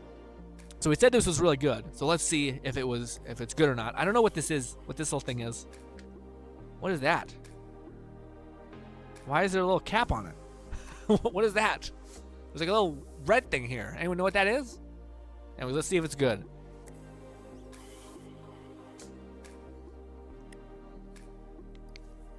The orbs still taste kind of bitter, like I remember them. The orbs are pretty goddamn good, man. Ooh, they're kind of like sticky. I'm sure this is terrible for you guys. You have to hear me chew slimy orbs. I can't think of anything. Thank God I said orbs and not ball. It'd be rough. Anyways, I'm just gonna swallow these. As he said. Okay, so it tastes delicious. The orbs are the thing that I think ruin it. You take like a delicious drink and then you just like, let's put a bunch of fucking random orbs in it, and you're like, man, I just want to enjoy the drink. The orbs have like a bitterness to them. That's damn good. I could see this is basically vanilla ice cream, I think, dark black sugar or brown sugar, and then something else. But even just that is goated. But yeah, it's very delicious. Tastes almost like a smoothie. Anyway, sorry gang, sorry about that. Nub says, I've played both test and love both tests. For the First Descendant? Yeah, okay, so, yeah, First Descendant, it's so weird, man, because Anime Fan, there's like 3 games that have come out that all make me think of that game that was like a scam on Steam that came out a little while ago, where like it's like a post-apocalyptic Last of Us type of game that was just garbage. But anyways, yeah, it was like a brutal one of those kinds of games. And I remember it being shitty. And I remember there was like another game that came out where it was basically like you pick a character. It reminded me very much of like Warframe, more Warframe than Destiny. But it was like Warframe where you pick a load of a character. It's usually like an anime girl covered in like latex with like some cool like spinal electrical shit on her back. So that was one. And you basically pick from all these classes, and then also you have different weapons to choose from. I don't know. I think that's the First Descendant. But then there was another one that was coming out. There was more. It seemed like it was more of like Warframey, where like it was even more Warframey than that one, where like you could pick armor, shield, almost like it felt more like Anthem and Warframe, basically, like the mixture of both of those, which arguably are Anthem is just like Warframe. But yeah. So if that's what you're talking about, that's interesting because I've seen that around. To be fair, granted, that was a wrong thought. The First Descendant was pretty fun when I tried it out, says Fluff. Nub says he has to add that to go back to loving it 200 hours in. What do you mean? Fluff says it has a playable character that are more like Warframes with weapons and destruction destinations of Destiny. Oh, okay, I gotcha. And the end game loop of Warframe and more unique big bosses. Okay, yeah, so it is what I thought. That's what I thought I seen.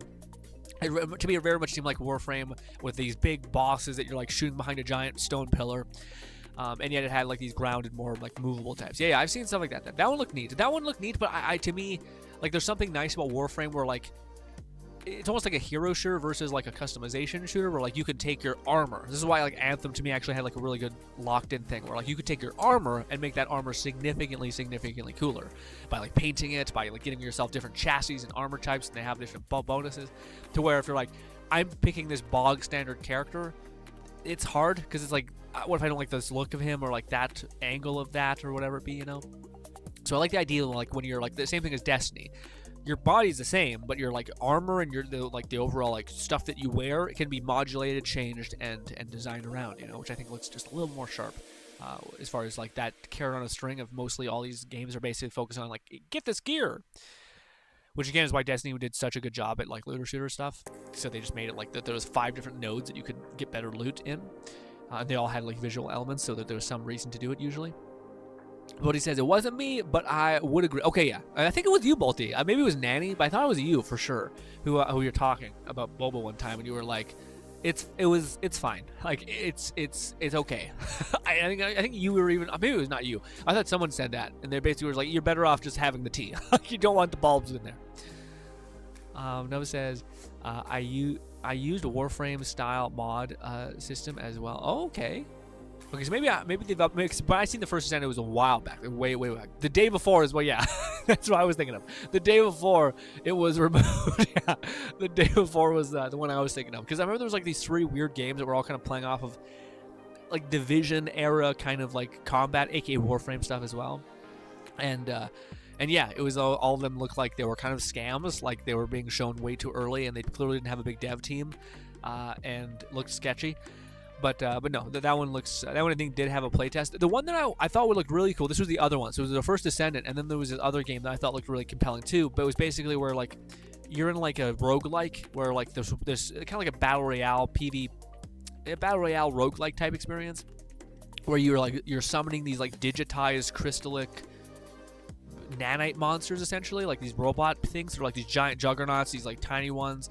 And it seemed really cool as like the summoner vibe, but it was like, why does everything have to be a fucking, what do you call it? Like, again, I would much rather someone come up with like prompts and ideas that are really cool to shape a video game experience, and then be like, okay, now what does this fit the most in? Rather than just being like, let's build a battle royale. I've always wanted to make a game with like companion AI monster drones that kind of like are each specialized to each class. Let's just smash these together. And you're like, why not just do the cool mechanized summons, essentially, and go and put them in like a conquest game or like a map for you to go and conquer this place, or maybe you have to go siege this castle. But like not battle royale. Battle royale. Everything's battle royale. Day before it was removed. I love the meme about it. The day after. Yeah. What we got, or what our expectations were, what we got. That was brutal. That game was like unarguably like, I don't know what they were thinking. Like there's no world where you would release that and people would be like, you know what, I'm gonna let them cook. You know, I'm just gonna let them cook a little bit. Yeah, no. Who let them cook? Stop. All right, let's look at Fluff's very cool Destiny trailer, because I'm still debating. I think I'm gonna get back into it again. Like, it's basically hinged now on if I'm just boned about getting the one thing. If I'm able to recover any sort of save type vibe.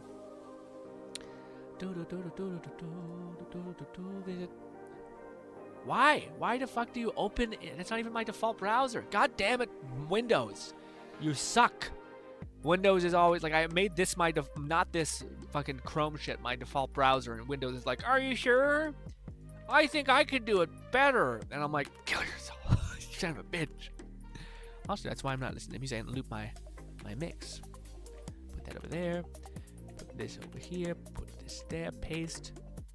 Mute it. Good. It's a 2-minute trailer, so we'll probably get a little bit burnt out a little bit, but it's fine. Then we also have, didn't Lone want to send me something? I forgot what that was. Video. Oh, my abs are hurting. Oh, God. Did I loop it? I don't know if I looped it. Okay. Oh.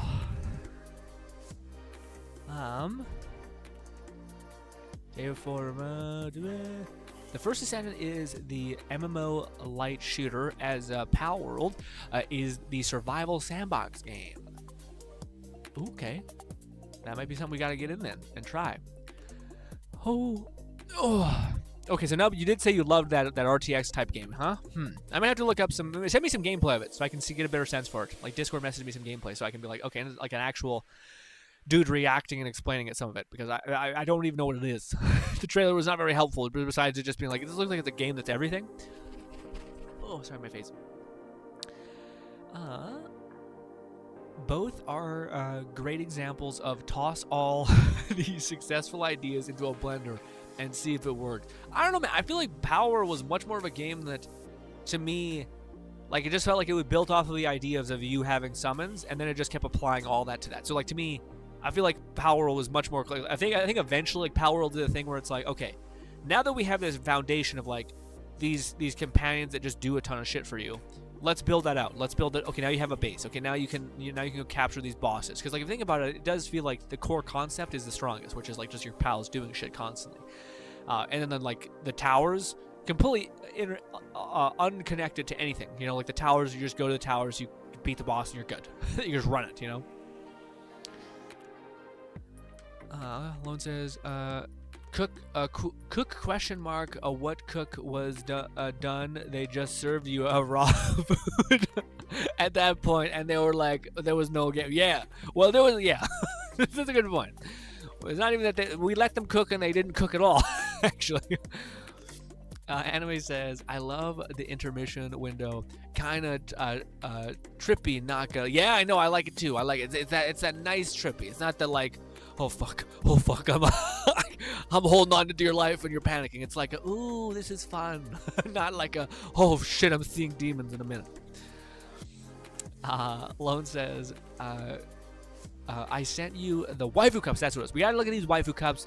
Anime fan, you have to be the judge. All right, are these fire enough for me to spend the $20 Lone donated 5 months ago or something on a cup for me? If you don't know anything about anime, you probably know about it. You know about waifu cups. Let me tell you, anime fan. If you don't know about waifu cups, what the fuck?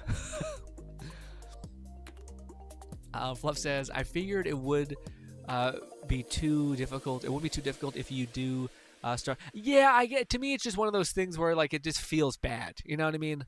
Like it feels really bad to be like, oh, I dedicated like, I paid not only for the full game. I paid for the one DLC. I paid for the Osiris DLC. And also I grinded a ton of money. Like I grinded the Destiny 2 a ton through its worst period. And they're like, fuck you, you don't get anything. That's kind of a kick in the gut a little bit where you're like, you know what? Maybe we don't go back to you. I don't know. When I look at the gameplay, it looks really fire. The trailers in Destiny's always look awesome. Yeah. And again, if Red's there, if Raid Nate is there, I don't know. Actually, I don't know if Bolty got into Destiny again. I don't know. Yeah, if they're all there, then maybe we can make it work. And that'd be not maybe work. That'd be a lot of fun. Now at least we could play together, do strikes, and grind out stuff. Yeah. Love says, no, Lone says, also the art is. I can't wait to see it. We're still good on time. Anime fan says, I do know about the cups. And I'd say it's worth it if you collect them. Yeah, probably. But I don't know, man. I'm not sure I want to be having a collection of them. I just want one, you know. I don't know. There's something about it. Because the more I think about it, the more I think it's actually funny to have one that's a little bit more fully sent. Because it's very awkward when I clean the dishes and someone sees it and they're like, what the fuck? But at the same time, it would be really funny on stream just to be talking about, because we talk about stuff that's far too serious often. We talk about like anything really, and people sometimes ask, we get like a weird introspective like bullshit. But yeah, I'll be like, we're talking about some intense shit, and I'll drink, and there's just a big old, and you're like, what the fuck? That'd be a good base of like, hey, don't take this too seriously. I don't know anything about anything. And yeah. Fluff says, to be fair, you had a lot of time to transfer your account as a thing. I mean, the same could be argued for the whole, like, you not owning your games, though, Fluff. Like, I mean, technically, you paid for this thing, $60. I mean, you had a lot of time to play the game when it was available, despite you paying $80 for the game. You had a lot of time to play the game then. I mean, you're like, yeah, but it doesn't make it any less shit. Like, I just don't want to support that kind of thing. If that is the case, again, we might still play it. It's the same vein of like, this is just bad business as far as making your consumer feel like, yeah, the person I gave money to, I benefited a lot from it. for me, Destiny 2 was, I gave a lot of time to it. I didn't have fun, and yeah, you know. But again, people say it's a lot much more better now. And I did love D1, and I didn't hate Destiny 2. I just really disliked the way they handled a lot of the stuff, you know. And I feel like it's rough because whenever I talk to people about Destiny 2 stuff, I think people are enjoying the kind of like glow up that it's had. So people are like into it, and I have not gotten into it yet.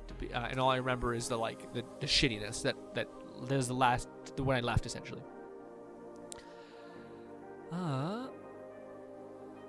Fan says, I know the feeling way too well, lol, especially if you're living with, yeah man. It's also, do you have more shame than like is necessary? You know what I mean? Like, I feel like a lot of my people in my family will just laugh it off, you know, and that's fine. Like, we do that for everything. It's like, this doesn't matter in retrospect. Who cares? Do yourself, like, you know, whatever. But for me, I think I have like more of like that. I don't know. I'm gonna hold back. I'm gonna say less. I'm not gonna cook. I'm gonna cook less. Yeah, I'm gonna hide the meals I'm cooking. Okay, no. But let's check out these cups. This will be really weird. Also, here's a very uncommon. Can I sit down and will it be still cursed? A little bit. You guys just see a lot of forehead. No, it's the wrong one. We gotta go here. We have to go then. No, wrong one. Face cam, there we go. Okay, let me pull up these gamer cups, and if they are not the most revealing thing you've ever seen, then maybe. Oh no, you haven't sent me them alone. The gamer cups have not been sent. Is there a new? Where do you send them? Do you send them in our Discord? In the Brothers Grin tab? Oh my god, people have been adding me. I'm so sorry. There we go. Okay, that's where they are. This is not the worst. I'm not sure if you guys can see it really well. Probably not. Shit. Barely. I'll pull them up in a bit better way. Let's go to this again. These are not too revealing. They seem to be... God damn it, I hate that Microsoft is doing this stupid shit where it's made it my default browser, even though I specifically said don't do that. Microsoft is the worst. I don't love them. I don't love it as much as I would have thought I might. Does that make sense? Can you guys see it better with this one? I hope so. What if I zoom in a little bit? Yeah. I don't know how I feel about it. I don't know if I'm in. It's not. It's kind of neat. It's not enough of the pass through. You know, I always like when the hair is the thing that's illuminating, not the bikini so much. You know. I like the elf look. It's just to me the whole cool elf aesthetic is kind of reduced by the buns in the hair. The buns in the hair make it look less cool. Like, I want to draw attention to the fact that there was cool ass elf ears and not just like another part of the thing with some giant rotund balls, whatever they're called, on the head. Also, like normally the poses are really easy to distinguish. It's like chest forward, butt out, whatever. But this one's hard to see. What is happening. You know what I mean? It looks weird. It looks a little odd. Like it's her butt out and then the chest is down. Again, I prefer when the hair is the thing that's illuminated because it just doesn't look like it has a lot of contrast. Am I crazy? They are in the Share Grin tab. That's coefficient fiance Faith. What the fuck was that? Efficient fiance Faith. Yeah, that's what I wrote down. They are the shape of Share Grin tab. I don't own you shit. If you were treating. Oh, I'm sorry. Nub says, yes, I will never defend a company closing the account due to timelines. A customer is a customer. If you start treating customers like an employee and give you the deadline, I lose all respect. Yeah, I feel similar. Again, it's not that, like, yeah. I agree. I kind of also get why people are like, well, you had time. And I'm like, yeah. And like, well, if you weren't a fan of it then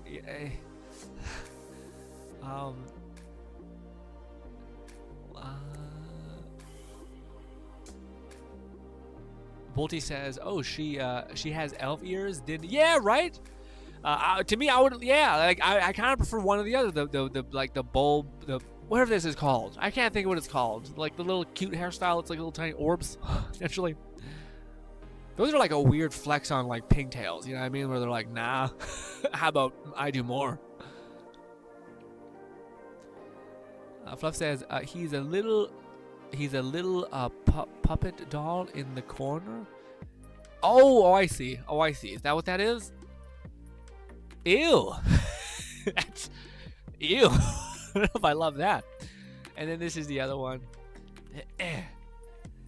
Scroll, zoom. This one's cute. This one's also kind of like, oh man, it's got some big old thighs. Anyways, this one's cute. I don't know if I'm into this one either. I like the whole Alice vibe. That's neat. We got like a little that rabbit does not look like an Alice rabbit. It looks like a space rabbit. All right, but hey, I can't say this one's in. Do you like them, Lone? Because I don't know. I still think the one that I liked the most was Tectones, even though, you know, yeah, yeah. But to me, that's to me. There's certain things. It's hard to describe. I don't know what to say.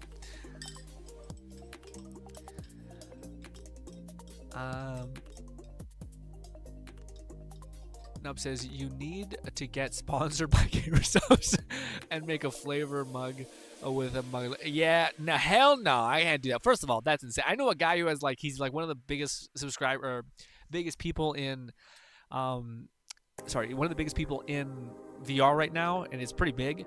Gets consistent, crazy viewership, all that stuff, and he just got a mug or just got a shaker cup and still does not have a flavor. And it's just like, if he can't get it and he's popping off, then it's rough.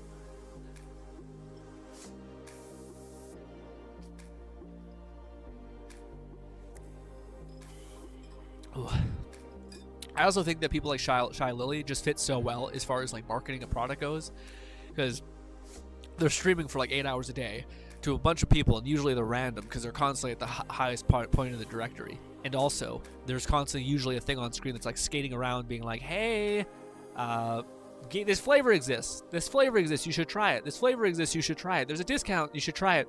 So just the amount of just advertising that they're subconsciously doing via doing streams, I think streaming and getting a gamer cup is way more viable than doing YouTube necessarily getting a gamer cup.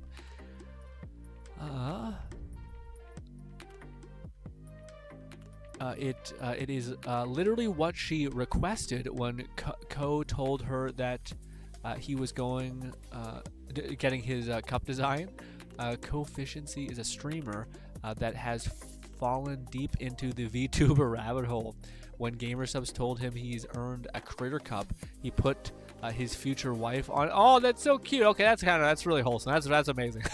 That's very cute. That's some king shit. That's some king shit. Lone says twin tails are a supreme animated hairstyle. Yeah. Lone says I like the theme of the cup more than the actual design. Yeah. Okay. No. Okay. We're 100% in agreement. I like the Alice in Wonderland thing. Love it. Love the idea of taking things like Cinderella or Sleeping Beauty or any of these kind of archetypes or stories, and then just doing a lewd whatever design style, which looks rad. But I think the execution of the design to me looks a little it's hard to see stuff. It's a busy. I don't really know what it is. They're the provocative nature of it. I don't even know what that is. The boob isn't pronounced. The thighs aren't really shown to be in a way that's the draw, I guess. But yeah. But also maybe these are one of the few cups that we've seen that have been pretty tame. Pretty okay, we're chilling. It's not too much. Fluff says I don't like the distracting triangle of black as the part of the upper skirt view of the one. Otherwise, it's cute. Yeah, I think I agree. There's something off with the design. My eye's not drawn to it like some of the other designs. Fluff says cup usually came before flavors and is very but I did not know how much you need to sell. That's something that I think shocked me. And I think it's just probably a testament to GamerSubs still being a very small team and just not really wanting to make it a giant fucking conglomerate industry. Because it shocks me, but how many sales you need. And I think if you were to take the one or two shout outs that some of these YouTubers do for their drink, if you were to contrast that between the highest selling drink ever, which is Shy Lily. The whale, essentially the fucking whale, she is the best because I think she has sold the most because she's constantly like subconsciously I think just like advertising it. I'm not certain about that, Fluff, but I do think she has more things on her stream that like signal that this is a flavor, that this is where you can get it, this is how you can do it, and she averages like I think at least let's say even at the smallest amount 6,000 viewers per stream, but it's so consistent that I think those people would constantly go get it, and it's also a really good neutral type of yummy drink, when not very powerful or confusing. And yeah, I think that all those variables make up to be her selling just a ton of product, to where I could see her being like, you can have another flavor if you want, you can have another cup if you want, you know. I think we're good. Let's let that run for a little bit, guys. I'm gonna fucking break. There's consecutive things that happen week after week that I've been like I'm gonna tell them, guys. I'm gonna tell them this. I can't wait to talk to them about this. And I keep fucking blanking. I don't know what it is. I talked to you guys about my weird dome nonsense, barely. I've talked to you guys about the weird manga that I was reading. Oh, that's what it was. It was a story thing. Oh, but what was it? Oh, okay, here we go. I read this story. It's a manga. Also, Anime Fan says, I'm going to go for today. Thank you so much for stopping by, my Anime Fan. Hopefully we can see you again. You've been nothing but lovely. We stream every Thursday, Friday, and Saturday, so maybe we can see you then again. But if not, I totally appreciate every little second you give me. Thank you, and goodbye, my friend. Fluff says, yeah, his flavor has been my favorite so far. Yeah, Shiley's, or her flavor. Yeah, her flavor has been my favorite so far. Nub says, I'm gonna leave to play some more Outpost. Could you send me any gameplay of what the heck it is so I can actually understand what the heck it is? Yes. What do you call it?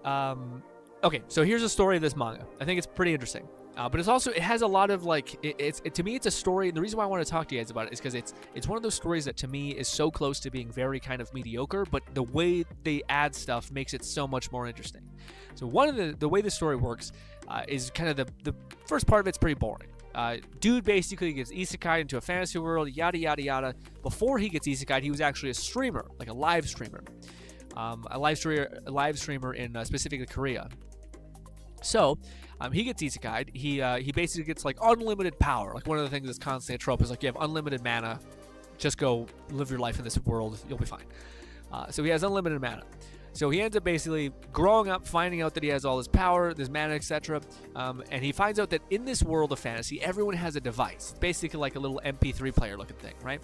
Little screen, but yeah, all that. And it's basically made to communicate with somebody, but every single time you communicate with someone, you have to spend mana. So it's kind of exhausting to do it for more than 3 people. It's like impossible. It's just like requires a lot of mana to be able to be used.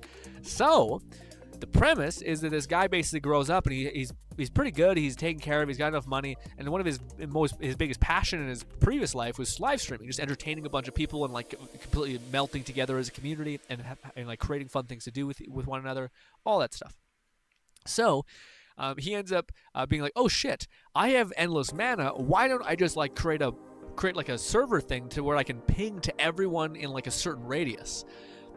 So he starts doing that. So the story picks up as him basically, the premise is, I was isekai'd and I became a streamer in a fantasy world. Now, first of all, it's kind of like, okay, weird, just one of these weird story hooks, sure. But how they make it really, really cool is that as he's streaming and as he's like doing it, the first episode, you're like, oh, weird. The princess of like this giant kingdom is actually a fan of his, and she's watching him. And then you find out that, oh, like the demon king is also watching him. Okay, now you see that the king of that kingdom also is watching him. So it's like all of these really important people are watching this one like kid from a fucking other world basically stream. And what's fun is that like basically he's like a overall pretty good dude. He's also like a good example of like a good streamer as far as him, like he doesn't like he doesn't like hyper incentivize his audience to like constantly donate to him. He's always like, take care of yourself first. He always like comes up with actual events for them to do. He has his audience like send in mail essentially to him so he can reply to their questions. And what makes it so fucking good is one of his segments on his stream is basically like, anyone in my audience, you can send me out, you can ask me a question basically. We'll just open up mail for a couple hours and we'll talk about the stuff. Kind of like radio. It's very more akin to radio because there's no visual element. So it's just he's speaking into a microphone. He later upgrades his power and like can do like actual video streams. Anyways.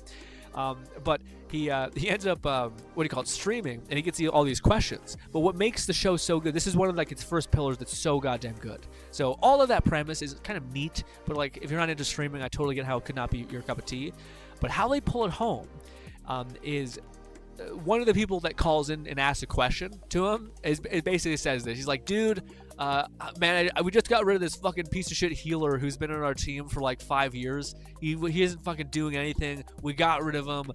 What do you think about how shitty healers can be for the team? Or something like that. And the main character's like, you're an idiot. You're a fucking idiot. You just lost your most important asset. You should go crawling back to that healer and beg him to rejoin. And for those guys who don't know, there's a constant trope within, like, there's a bunch of tropes within manga specifically. One of those tropes is banished from the hero's party. So the main are banished from, like, a very valuable member of the team basically got kicked out unjustly. And then the whole team just like disintegrates essentially because he was like the pillar of the whole team, all that stuff. So they play with this constantly where like he also gets another fucking an email where it's basically like, yeah, dude, I'm engaged with this noble girl who's been like, you know, we've been engaged for such a long time. We're in high school right now, but because we're in high school, there's this new transfer student that came to our medieval fucking high school essentially, and I really like her. She's super cute. I think I should just ditch the one girl and go over her. And then the main guy's like, you're an asshole. You're a piece of shit. This girl dedicated her whole life to you, is ready to dedicate her whole life to you, and you're out here playing games. You're a piece of shit. You don't deserve this person. Fuck you, basically. So the whole premise is basically like you're a streamer, which is weird, in this fantasy world, which is kind of interesting. But then you're basically like fighting against all of the dumb tropes that you've seen for years in this stupid community, and he's kind of trying to help them too. He's like, this is bullshit. One of the things is also gets crazy is he in this world, it's like slavery is a thing, which is rough. So his viewers like calling in and like, yeah, what do you think about the like alley in the middle of X town? They sell human beings there and like elves and stuff. And he's like, what the fuck? You guys have slavery here? That's fucking awful. And then and this is kind of like the overarching thing, which is he's from another world where like things are more balanced. So he's not like, again, he's just a good example of like a streamer, where a streamer is not like, I know everything, let me tell you how everything works. But he's like, this just doesn't make sense to me. This is why this doesn't need to be a thing from my point of view, and it just shouldn't be that way. And couldn't it just be this way? And does that make more sense?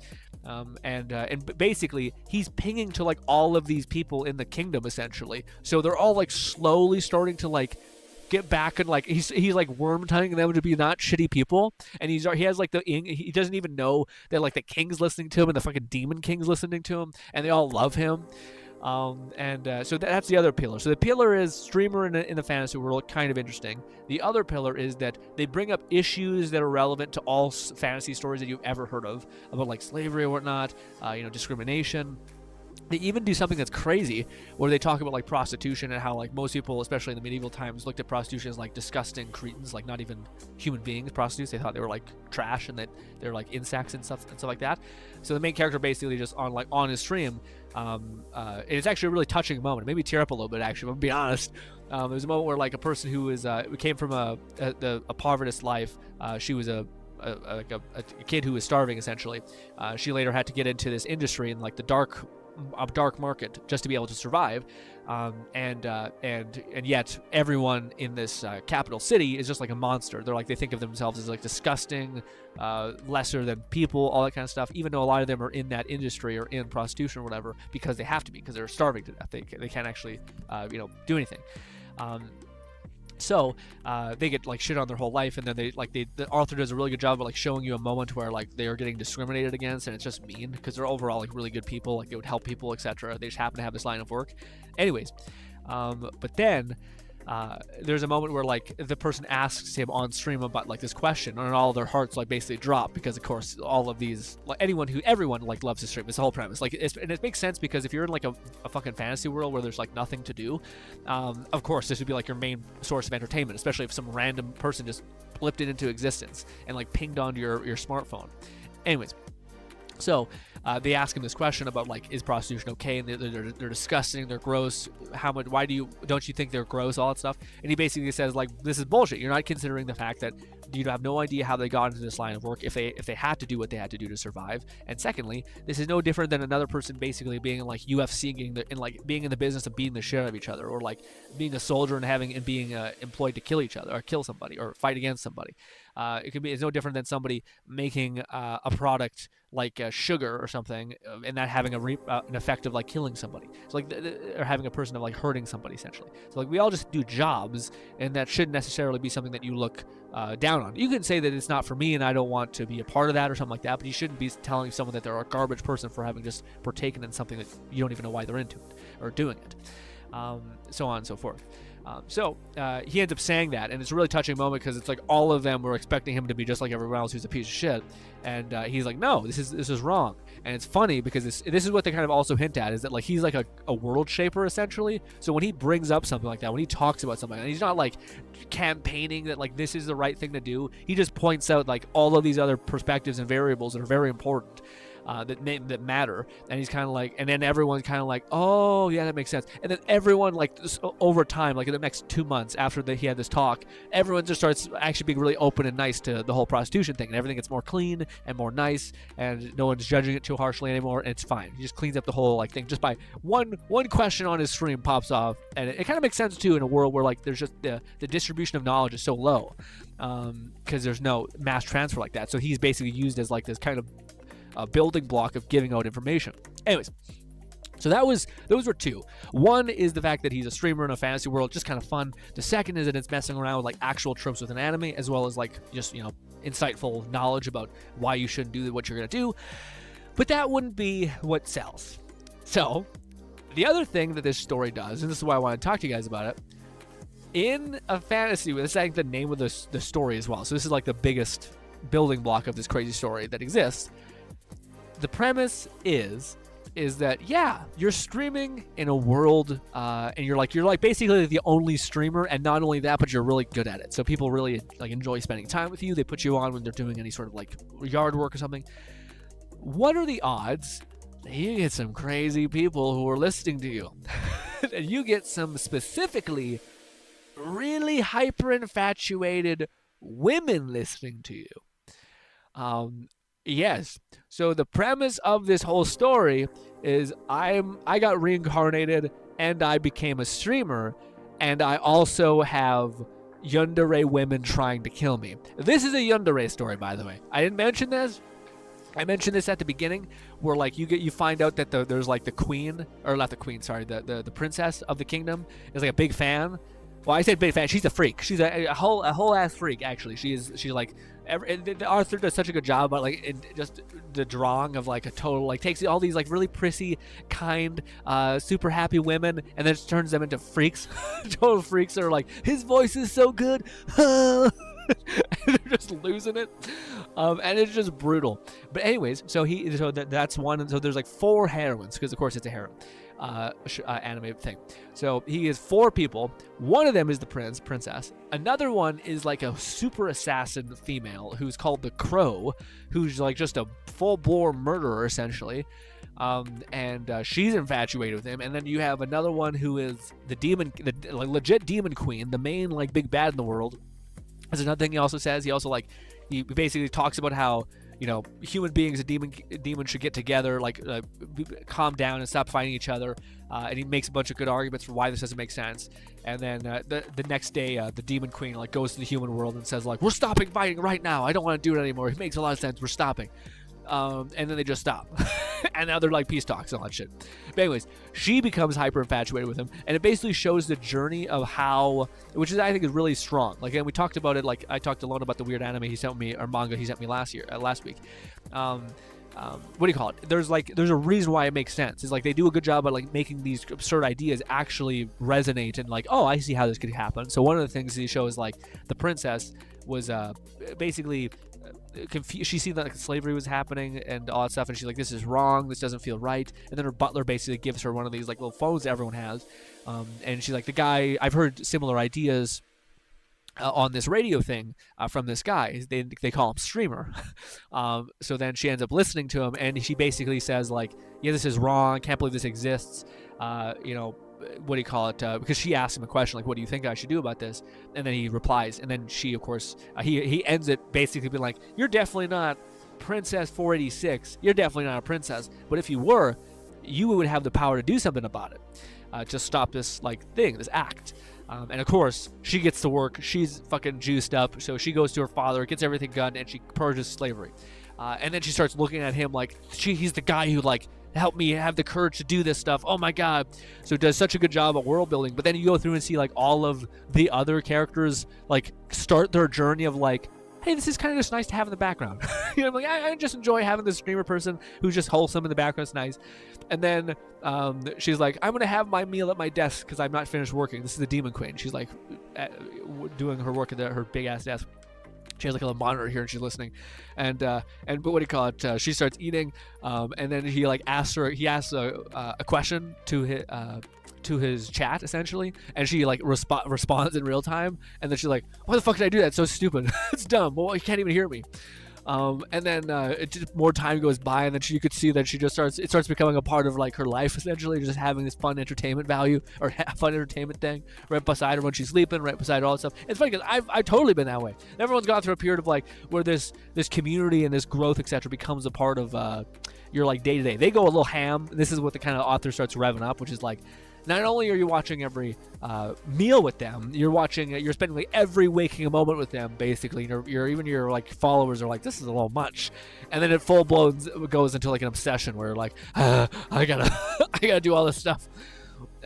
Anyways, there's also like the Saintist, so that's another one of his like super fans will say. Again, they very much, even the author constantly refers to them as yandere, like they're fully willing to kill, fully willing to do crazy shit, but they're not as like, sometimes the whole yandere thing within like storytelling and manga gets very, very like gross essentially. Not gross, what's the word? It gets like destructive immediately, you know, where like, oh, this person loves I talked to this girl, there's a body in the fucking final panel of the scene. You know what I mean? Where like everyone's got to die. Yandere is synonymous with like just violent murderer essentially, and not like hyper obsessive person who deeply wants to be around this person all the time, and also would not excommunicate the option of murder out of the equation essentially, but isn't just like that's the whole reason that they do anything. So yeah. They do a really good job of making it like the yandere that is actually like manageable and helpful and not just an absolute problem. You know, it's more like stalkery, I guess, than it is like murderer craziness. But yeah, I thought it was a really fun story. Again, it was one of those things that came full around, and it was interesting because I was like, I'm not sure if this is gonna really hit because it's like so close to home with the whole streamer thing. But it was really cool seeing like the person actually know like what makes a really cool streamer, what makes like a really endearing person that's not like trying to like weaponize or manipulate his audience and try to like get money out of them and all this weird shit. But instead just like every day woke up and been like, okay, what can we do today? So he's like, okay, we could try doing like this fun ASMR thing I've seen recently. And of course, people when he starts doing the weird ASMR stuff, people are like, it's black magic. How it's like he's applying a curse to us. And it's like, and then other people are like, it's so good, I love it so much. So that's funny. But and yeah, and then they start like selling merch. It's like a really fun story about like growing a community, but done like such a much more like steroid injected up thing. If you literally just type in like isekai, I don't think there's many. If you just type in isekai streamer, yandere, I think it will come up immediately. So I don't remember the name off the top of my head, but a damn good story, pretty damn fun, especially as far as the heroines go, because they actually do a good job of like flushing them out, even though they're all kind of crazy. But ladies and gentlemen, I think that is all that I. Oh wait, I forgot. Loans art. I forgot. Hopefully, I can zoom in big enough. I probably could pull it up. Let's do. That was the wrong thing to press.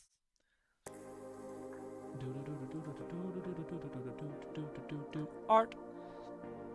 Ooh, this. Oh my God, you did so much, Lone. Can I pull up all these in a proper way? This should be fine. Who is that, Lone? Which one is this? Is this one of your? I don't know what that is. So I know what it is. It's like a girl laying down. who has another person like laying. Is she like lap pillowing her, and then her hands are like covering her eyes? Is this a Nikita, or is it not eyes?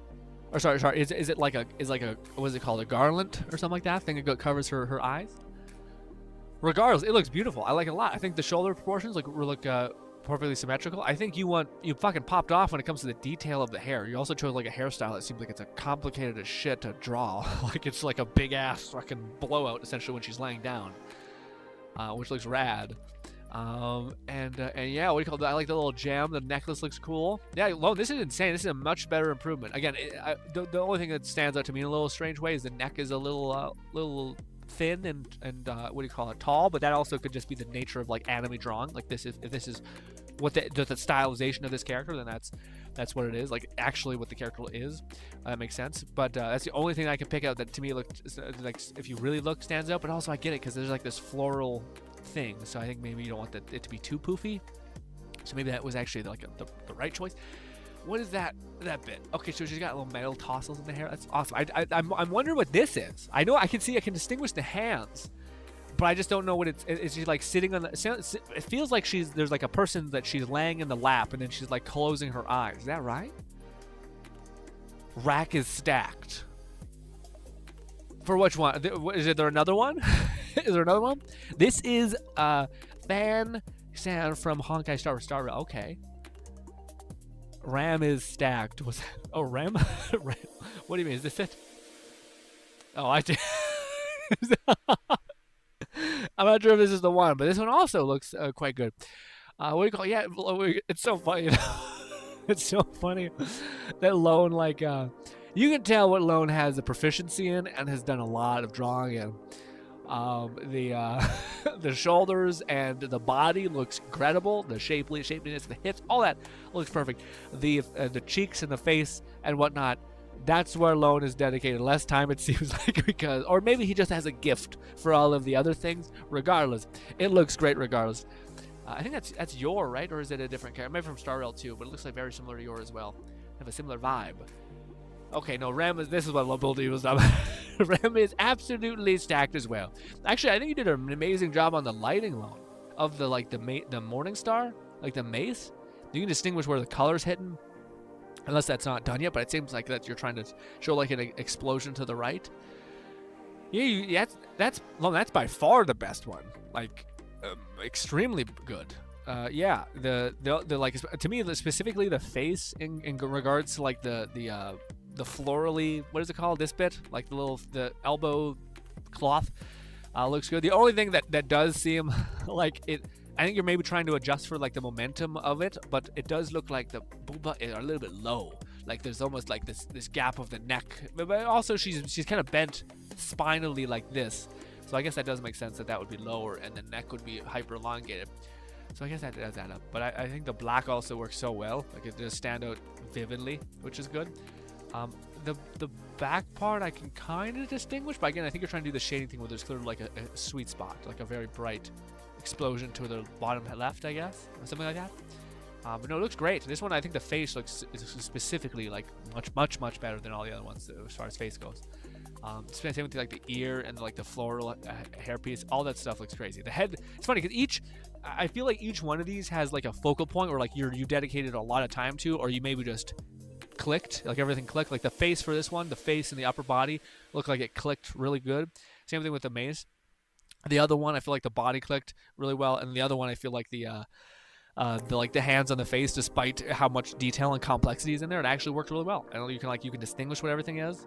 Hats off to Lone. That looked great, Lone. That looked like a genuinely like pretty massive stride of an improvement. Good shit. Nub says, because I don't even think they ever show what this early shit is. Crazy fangirl, says Loam. The world's building, doing such a good job. Yeah. This is FU-san from Honkai Star Rail. Rabbit Stack, says Bolty. Just to make sure you see it, I need to know what kind of gameplay you want to see me post. I just want to see, like, if there's a channel out there now that, like, kind of explains what the hell's going on. This is a game, you know how, like, Game Ranks does, it's like, before you buy, this is the game, that kind of thing. And there's also a lot of channels that are like, this is, or welcome to this game. This is what it's about. This is what you do. This is what it looks like. This is why it's good. This is why maybe it's not for you. Things like that. That's what I want to kind of see, just because I don't know what it is. So if I could see something that explains what it is, what you're trying to do, what your goal is, what parts of it that are like the strongest about it, I have an official gameplay posted, and now I have an official gameplay post for now. Okay, perfect. Yeah, that'd be enough. I just need to see what it is. Hopefully, someone can explain what it is. Because to me, when I looked at it, it just looks like a lot of like a smorgasbord. It was almost like someone showing Power all the time, being without. I don't know what that is. Like the first point, it's hard to nail down what that would be. If you've just seen the first like Power World trailer, and you're like, I guess we're like there's pets. I guess. Malone says the hand represent the universe, and she's reading the. Okay, that's what I was wondering. I was wondering if it was like the hands were like some sort of part of like a garland or like some sort of like astral thing. It's kind of hard to see with your limitation for colors and like all that stuff. And some people would show like the hands with like if you're playing this like on digital, you could literally like key in like. What do you call it? A galaxy wave within the hands and stuff like that, and then like you'd have to blur the edges so that it looks actually like it still has the shadows of what's going on in the world. But that would be some way to distinguish between what that was. But yeah, I thought it would maybe be the garland, but I was wondering. Still a cool design thing as far as like hands on the face as like a shield mask, kind of neat. That's your. Yeah, I thought that was your from Spike's family. Now it says also Outpost Infinite Siege is also gotta find a better name for that. Let's call it Infinite Siege.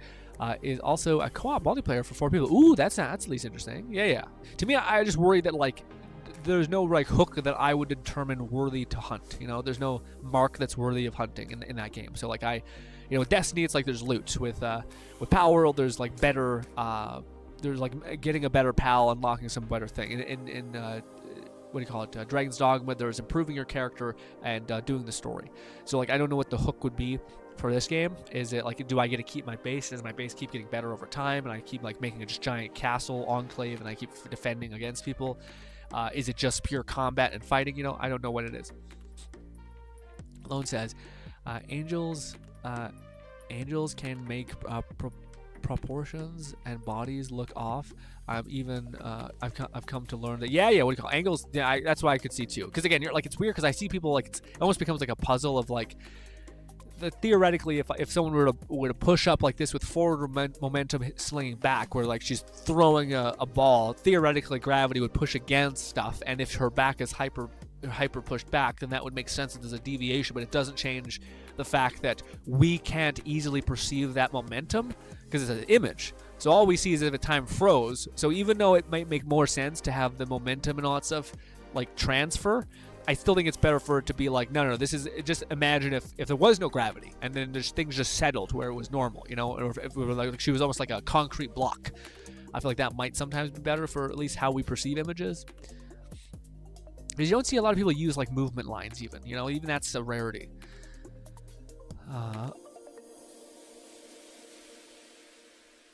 Lone says, although it does look off, that just how it's supposed to look. Although I'm not gonna lie, I did spend a good bit trying to make it not look that. Yeah.